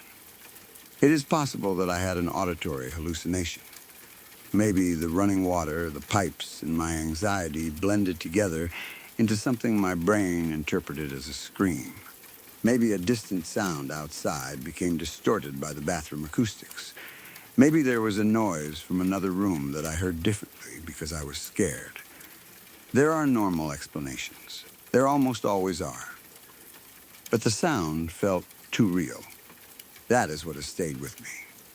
It did not sound like a vague noise. It did not sound like water. It did not sound like a pipe groaning or a door shutting.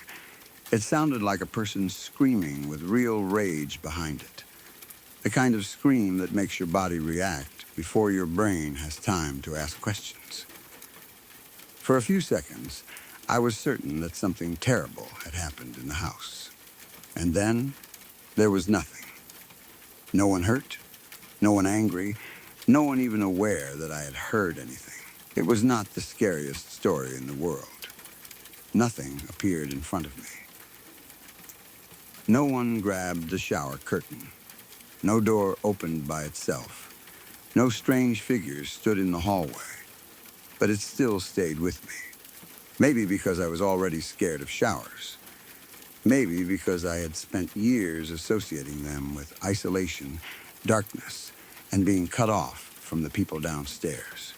Maybe because that scream seemed to confirm every childhood fear I had ever had about standing behind a shower curtain. Even now, I sometimes think about it when I shower. Not every time, but especially when I am alone in a quiet house. Especially when the water is loud enough to cover every other sound.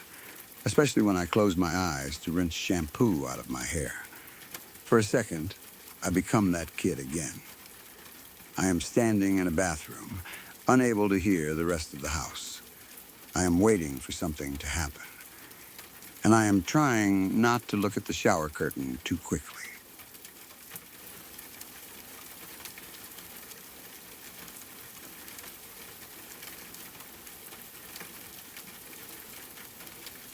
I was around 10 or 11 years old when this happened. At the time, my family lived way out in the backwoods of deep South Oklahoma on about 20 acres of land. It sounds like we were living on some big working farm, but we were not. There were no barns full of animals, no crops, no tractors, and no real farm life happening on our property. The land had been cheap, and my parents were struggling financially, so it was what they could afford. We had a farmhouse, a lot of dirt, a lot of trees, and enough open land around us that I could wander for hours without seeing another person. As a kid, I loved it. I spent most of my time outside whenever I was allowed to. There was always something to do.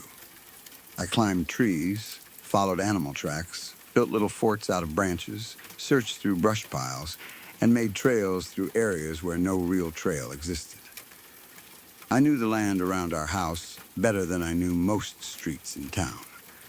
The house sat far enough away from the road that the world felt distant. The nearest neighbors were not close enough to casually walk over to.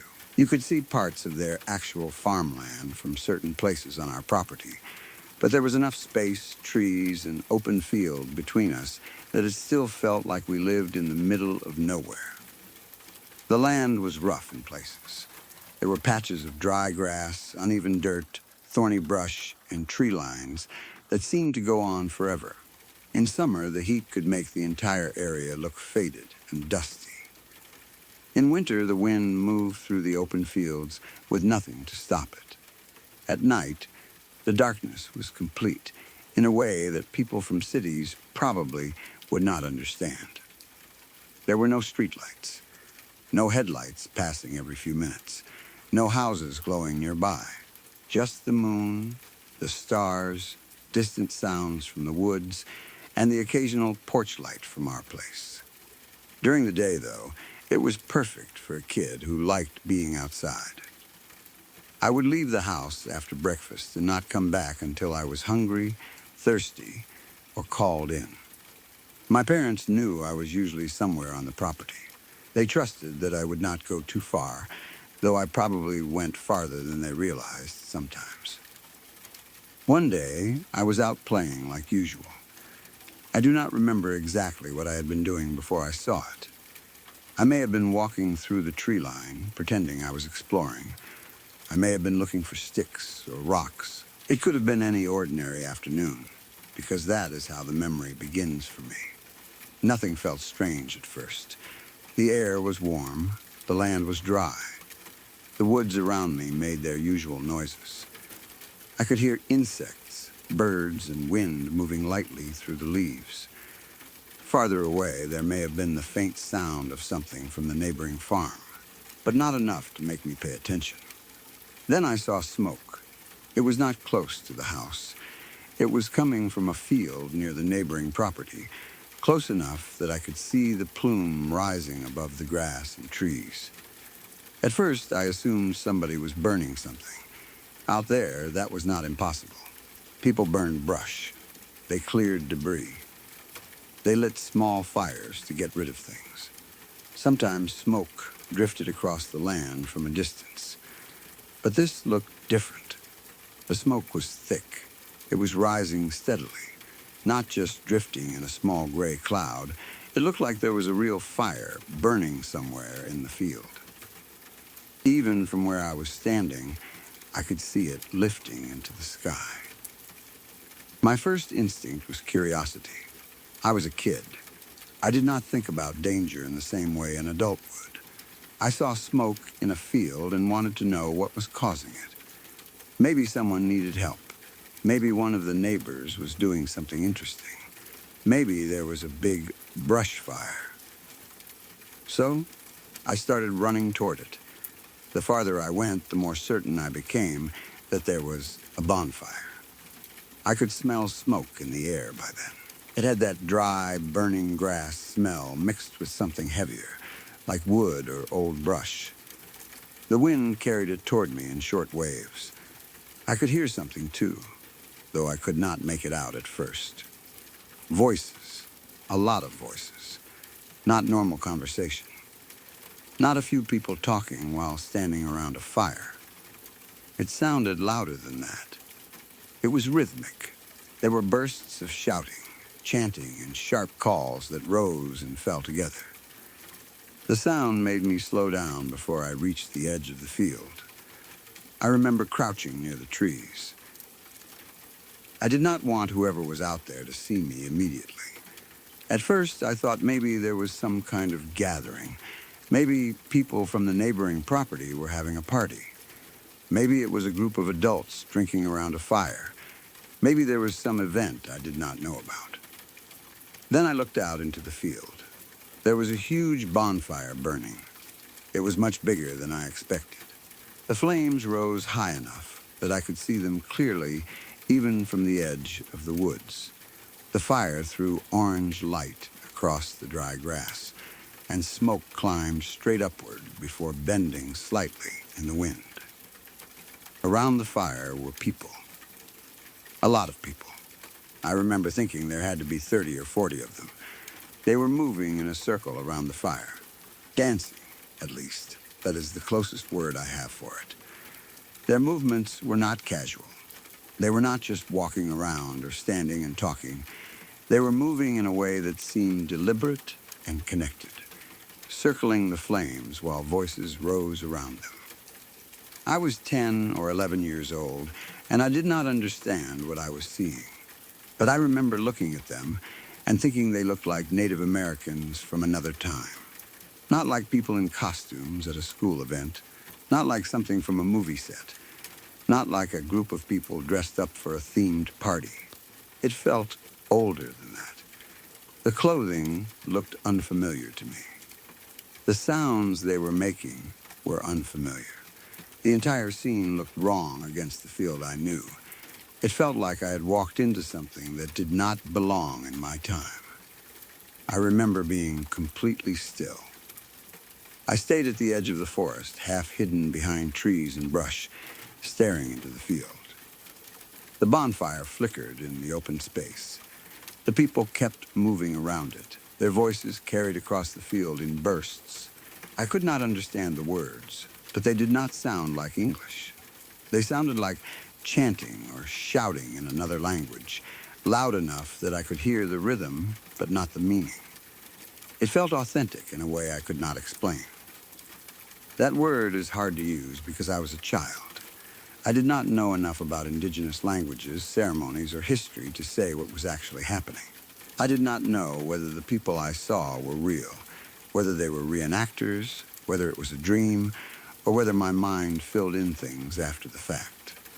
All I knew in that moment was that the scene looked real. The fire was real. The smoke was real. The voices were real. And the people around it looked like they had stepped out of the past. I remember watching for what felt like an hour. It may not have been that long. Time becomes strange when you are a kid, especially when you are scared or confused. It could have been 10 minutes. It could have been 20.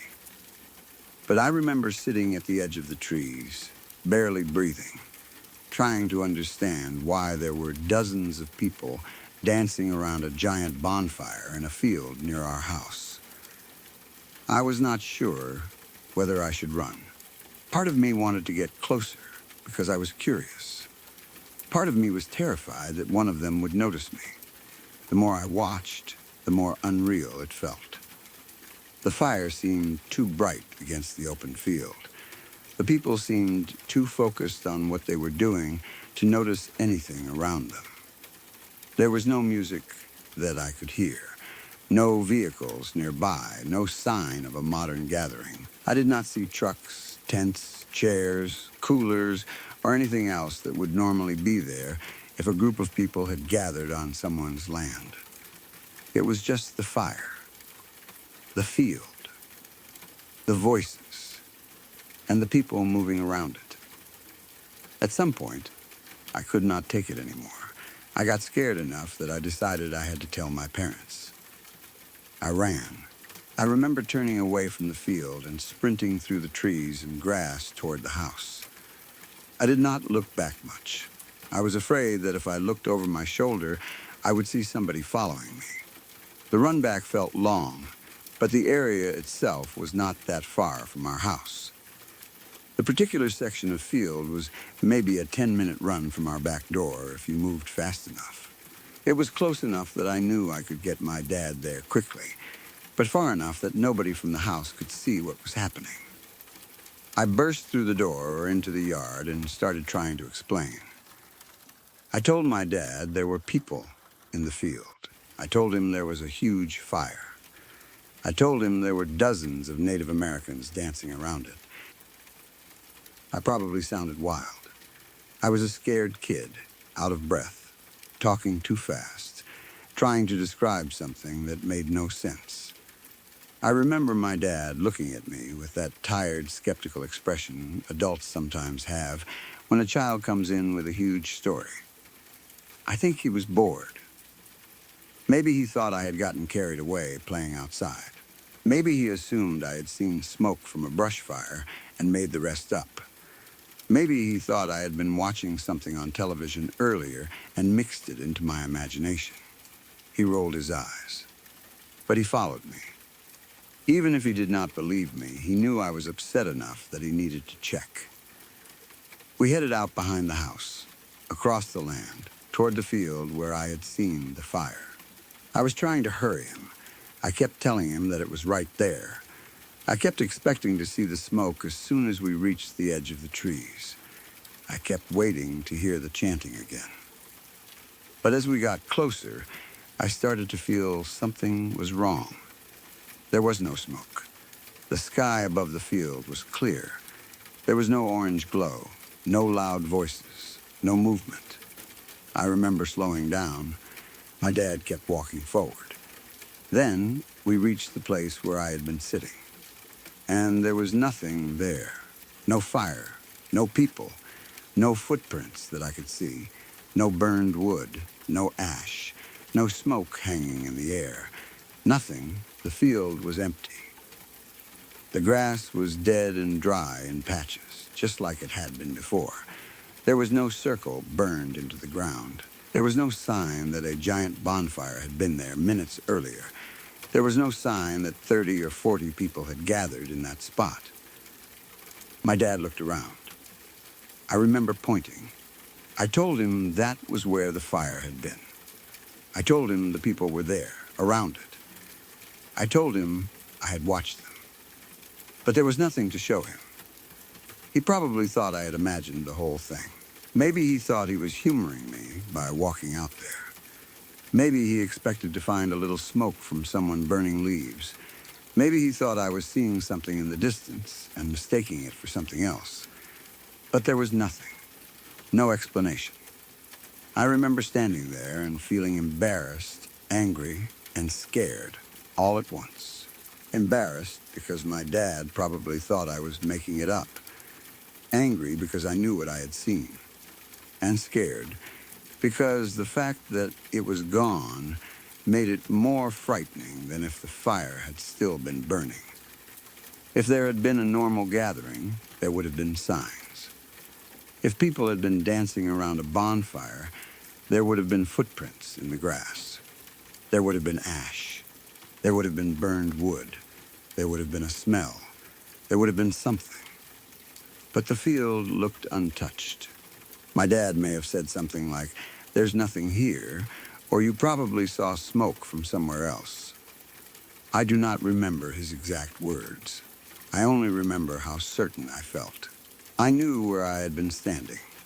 I knew what the field looked like. I knew where the fire had been. I knew I had not just imagined it. That part has never changed. People can tell me I was young. They can tell me memory gets distorted. They can say that time and fear make childhood moments feel bigger than they were. They can say I saw a controlled burn from far away, or a group of people doing something ordinary that my brain turned into a historical scene.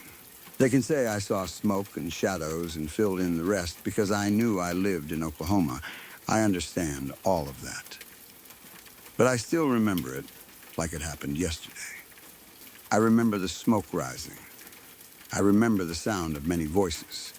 I remember the giant fire in the middle of the field. I remember the people moving around it. I remember the feeling that I was watching something from another time. And I remember how quickly it was all gone when I returned with my dad. The area where we lived was right in the middle of land connected to the Trail of Tears. That was something I knew even when I was young, at least in a basic way. Oklahoma carries a lot of history. There are places where the past does not feel far away, even if you do not understand every detail as a kid. I do not claim to know who those people were. I do not claim to know what language I heard. I do not know whether it was some kind of vision, a dreamlike experience, a misunderstanding, or something impossible. I only know that it did not feel like a normal group of people having a bonfire. It felt like I was looking backward through time. It felt like the field had opened up for a moment and shown me something that should not have been there anymore. That was not the only strange thing that happened in that house either. There were other moments over the years that felt close to supernatural. Things that could be explained away one at a time, but together made the property feel different. Strange noises at night. Feelings of being watched in certain parts of the land. Moments where the woods seemed too quiet, like everything around us had stopped moving at once. But that fire was the one that stayed with me the most. Because it was not just a sound. It was not a shadow. It was not a strange dream I could blame on waking up in the middle of the night. It happened outside, in daylight.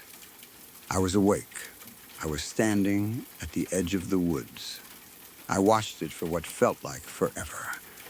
And when I came back with my dad, it was gone.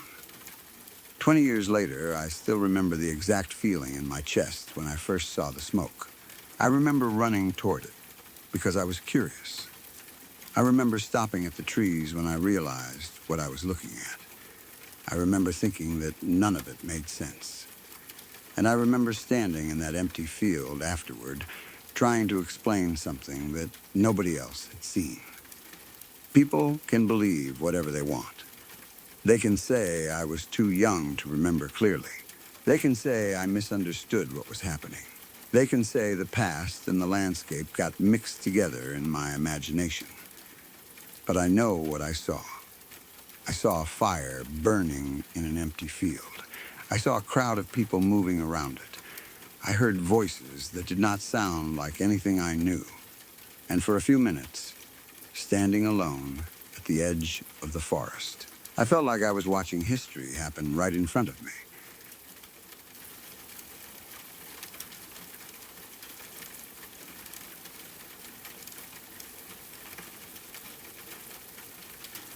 About 3 years ago, I went to visit my grandmother at her house in the woods.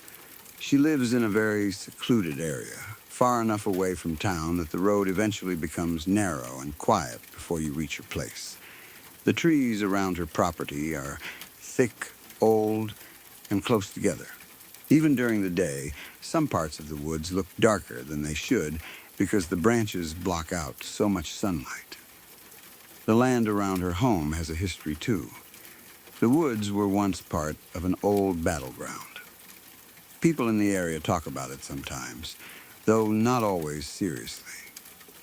There are stories about soldiers moving through the trees, about old paths that used to lead to camps, and about things people claim to have seen at night. I never paid much attention to those stories. My grandmother had lived in that house for most of her life. My grandparents built it in the 1950s, long after anything connected to the battleground had happened. To me, it was just Grandma's house. It was old, quiet, and full of family memories. I had been there many times growing up, but there was always something about it that made me uncomfortable.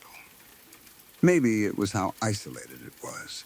Maybe it was the woods surrounding it on every side. Maybe it was how dark the inside of the house could get, even in the afternoon. My grandmother is extremely frugal. She has always been careful with money, especially when it comes to electricity. She hates wasting lights. She will sit in a room that is nearly dark rather than turn on a lamp before she thinks it is absolutely necessary. She prefers natural sunlight during the day and candles at night.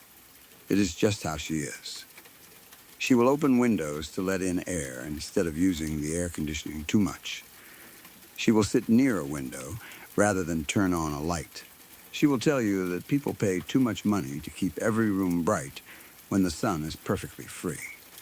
On this particular visit, it was around 5 in the afternoon. The sun was still out, but it was beginning to lower. It was not bright enough to fill the house completely, and it was not dark enough that anyone felt like turning on lights. The front part of the house had some natural light coming through the windows, but the farther back you went, the dimmer everything became. My grandmother, my aunt, and I were all sitting in the living room near the front of the house. We were having one of those ordinary conversations that families have when nobody is in a rush. My grandmother was talking about something small that had happened during the week. My aunt was listening and responding. I was mostly sitting there, half paying attention and half looking around the room. Nothing felt strange at first. The house was quiet in the usual way. You could hear the faint sounds of the wind outside. Branches moved against one another somewhere in the trees. Every now and then, the wood in the house made a small creak. But it was an old house, so that was normal. At some point, my grandmother asked me to go get her hairbrush from her bedroom. Her room was at the far back of the house. To get there, I had to walk down a long hallway that ran through the middle of the house. There were bedrooms on both sides of it. My grandmother always kept the doors open, even when nobody was using the rooms. She said it helped air out the house. She kept the windows open, too, whenever the weather allowed it. The breeze would move through the rooms, and she liked the way it made the house feel less closed in. But because the rooms were mostly empty, leaving all the doors open made the hallway feel strange. Each bedroom had a bed and a dresser. That was usually it. No lamps turned on, no people inside, no television playing, no sounds, just empty rooms opening onto a long, dim hallway. I got up from the living room and started walking toward the back of the house. At first, everything was normal. The farther I went, the quieter it became. The voices from the living room faded behind me. I could still hear them faintly, but they sounded distant, almost swallowed by the hallway and the rooms around it. There was enough daylight coming in through the open windows that I could see where I was going, but the rooms on either side of me were darker than the hallway. The sunlight did not reach every corner. Some areas near the walls and behind the beds were shadowed. As I walked, I could see into each room out of the corner of my eye. An empty bed, a dresser, an open window, thin curtains moving gently. Then, another room, another empty bed, another dresser, another open window. There was nothing unusual about any of it, but I remember feeling uncomfortable anyway. It is strange how an empty room can feel more unsettling than a full one. When people are in a house, you hear them. You hear doors, footsteps, dishes, water running, conversation, someone moving from room to room. But in those empty bedrooms, there was nothing. Just furniture, open doors, and shadows in places where no one should have been standing. I reached my grandmother's room at the end of the hallway. Her room was a little brighter than the others because one of the windows faced the side of the property where the trees were thinner. I walked in, found the hairbrush where she usually kept it, and picked it up. Then I turned around and started back toward the living room. I had only taken 2 steps into the hallway when I heard a creak. It was not loud. It was the sound of a floorboard shifting beneath weight. At first, I thought it came from one of the rooms beside me. Maybe the house was settling.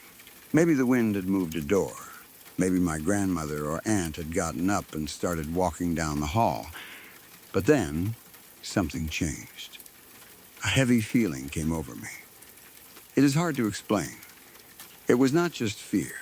It was not a sudden thought that made me nervous. It felt physical, like the air itself had become heavier around me. My chest tightened. My skin went cold.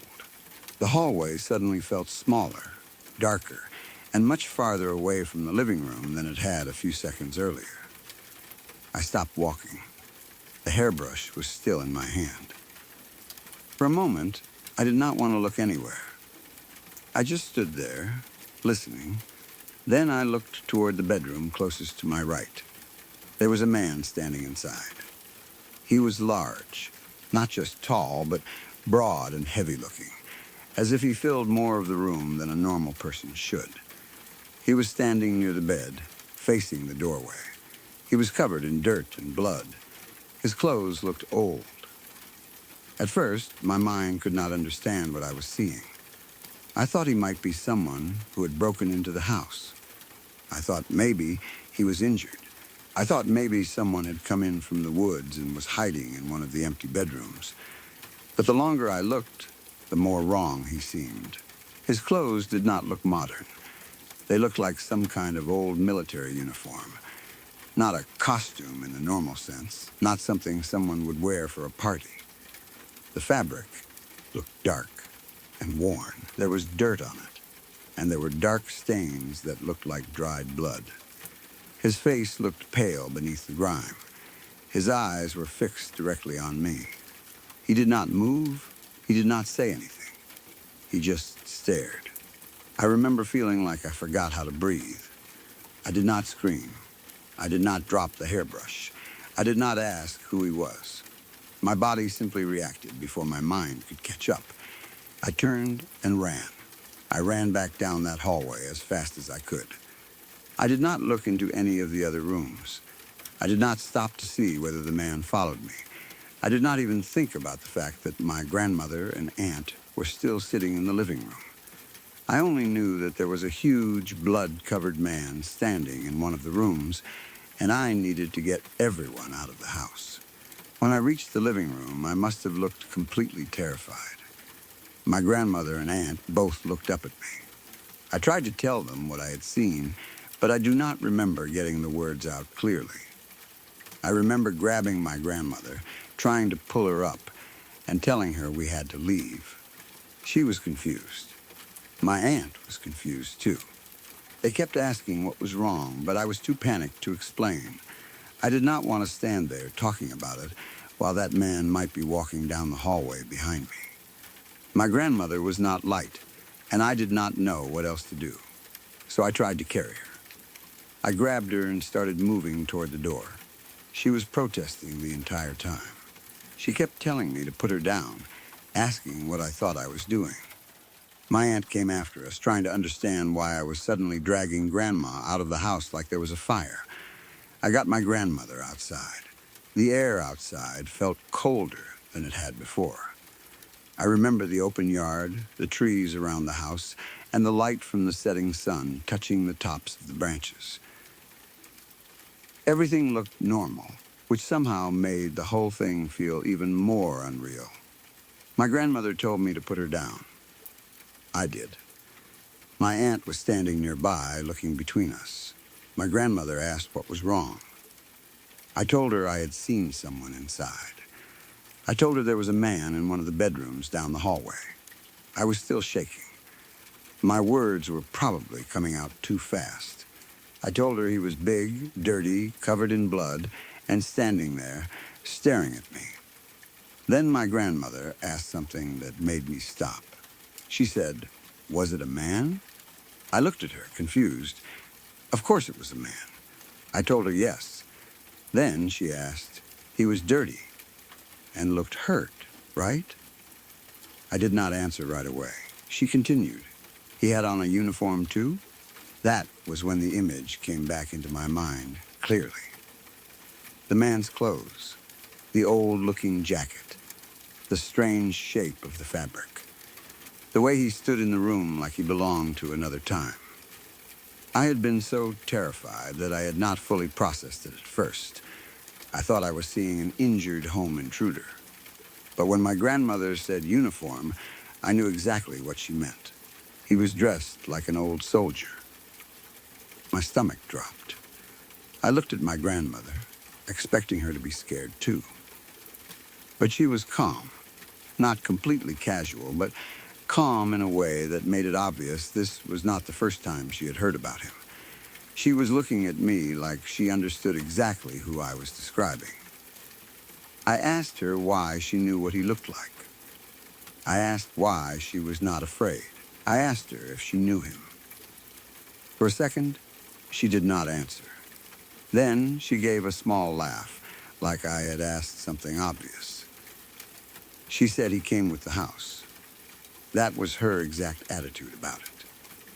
He came with the house. I did not know what to say. I had just run through the house, convinced there was a dangerous man inside. I had tried to carry my grandmother out because I thought we were in immediate danger, and now she was standing outside, acting like I had simply seen an old piece of furniture she had forgotten to mention. I asked her what she meant. She said she had always seen him there. Not all the time, but enough. She said he had been around since she and my grandfather built the house. She said he would appear in the hallway, in the rooms, or near the back of the house. Sometimes she would see him standing still. Sometimes she would only feel that he was there. She said he never bothered her. That was the part she cared about most. As long as he did not bother her, she did not bother him. I stood there, looking at her, completely stunned. My grandparents built that house in the 1950s.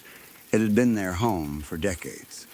I had always thought of it as a normal family house in the woods, a place where people gathered for holidays, birthdays, dinners, and visits. But my grandmother had apparently been living with something she believed was a ghost for years. Not just a vague presence, not just a strange sound. A man in an old uniform. A man covered in dirt and blood. A man who stood in bedrooms and stared down the hallway. My aunt was quiet during all of this. She had followed us out of the house, and I could tell she did not want to make the situation worse. She is not the kind of person who likes confrontation or arguments. She did not say much. She did not tell me I was imagining things. She did not laugh it off. She mostly stood there and listened. I kept asking my grandmother questions. I asked how long he had been there. She said she had seen him for as long as she could remember living in the house. I asked whether he had ever spoken. She said no. I asked whether he had ever touched her. She said not exactly. But then she began telling me more things.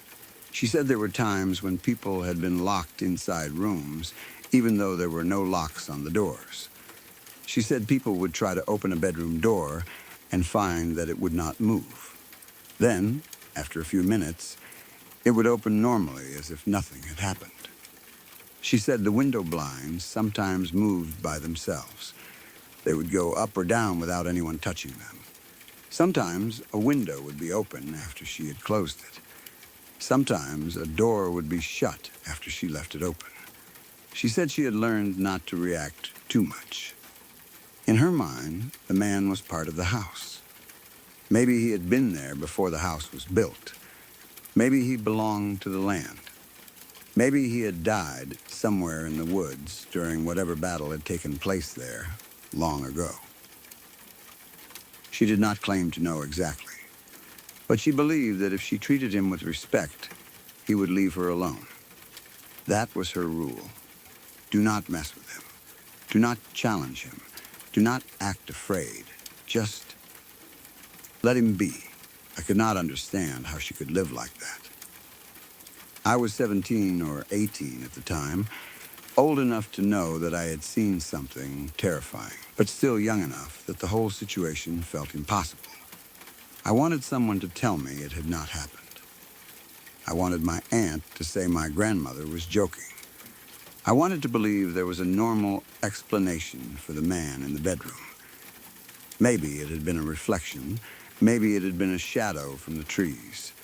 Maybe the setting sun had made the empty room look strange.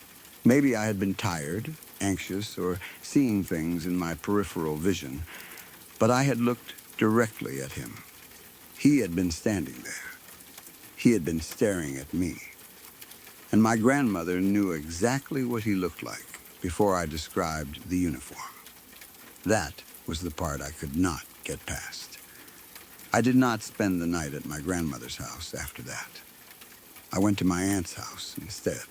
I made an excuse at first, but I think everyone knew why. I did not want to walk down that hallway again. I did not want to be in the back part of the house after dark. I did not want to sleep knowing that there was supposedly a dead soldier moving between the empty bedrooms. From that point on, I only visited my grandmother during the daytime. Even then, I stayed near the front of the house. I would sit in the living room. I would help in the kitchen. I would talk to her outside. But I avoided the back hallway whenever I could. If she asked me to get something from her room, I would find a reason not to go. I would say I was busy. I would ask if my aunt could get it. I would wait until someone else was walking that direction. But I never went down that hallway alone again. The strange thing is that my grandmother never seemed afraid. She would talk about the man as if he were an unpleasant neighbor she had learned to live with. Not a friend, not someone she liked, but someone who belonged there in his own way. She would say he never hurt her. She would say he only caused little problems. The blinds, the doors, the rooms that would not open. She seemed to believe that as long as she did not disturb him, she was safe. That should have made me feel better. It did not. It made me think about all the years she had lived there alone, or nearly alone. It made me wonder how many times she had seen him and never told anyone. It made me wonder whether he was still standing in one of those empty rooms whenever the house got quiet. Most of my cousins do not believe me. They think it is an elaborate prank. They think my grandmother is siding with me because she finds the story funny, or because she wants to scare them. They say there is no way she really sees an old soldier in the house. They say people in the family are just exaggerating old stories. Maybe that would be easier to believe if my grandmother had acted scared or dramatic, but she did not. That is what makes it feel real to me. She was not trying to scare anyone. She was not telling a ghost story around a campfire. She was simply explaining something she had lived with for years. My aunt does not help much when my cousins ask her about it. She gets quiet. She does not say I am lying. She does not say it did not happen. But she also does not want to argue with anyone. She avoids the topic and lets people believe whatever they want. So most of my cousins still think I made it up. They think I saw a shadow, panicked, and created the rest afterward. Maybe they are right. Maybe there is a completely normal explanation for everything. Maybe the shape I saw in the room was some mix of fading daylight, furniture, and fear. Maybe my grandmother has heard local stories about the battleground for so long that she began interpreting normal things as paranormal. Maybe the doors and blinds have old mechanisms that sometimes stick or move when the house shifts. I cannot prove otherwise. But I know what happened to me. I know I walked down that hallway carrying my grandmother's hairbrush. I know I heard the floor creak. I know the air suddenly felt heavy. And I know I looked into that room and saw a large man standing there, dirty and bloody, wearing what looked like an old soldier's uniform. He did not say a word. He did not move toward me. He only stared. That was enough. Even now, when I visit my grandmother, I do not go down that hallway. Not alone, not at night, not under any circumstances. Because whether he is a ghost, a shadow, an old story, or something my mind will never fully understand, I know one thing for sure. I do not want to see him again.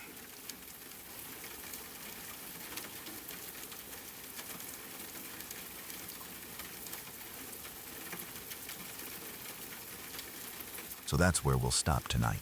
Before you go, remember this. Every story you just heard was real. Real people, real nights, and none of them saw it coming.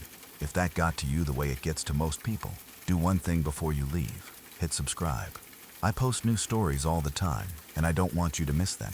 Take care of yourself. I'll see you next time.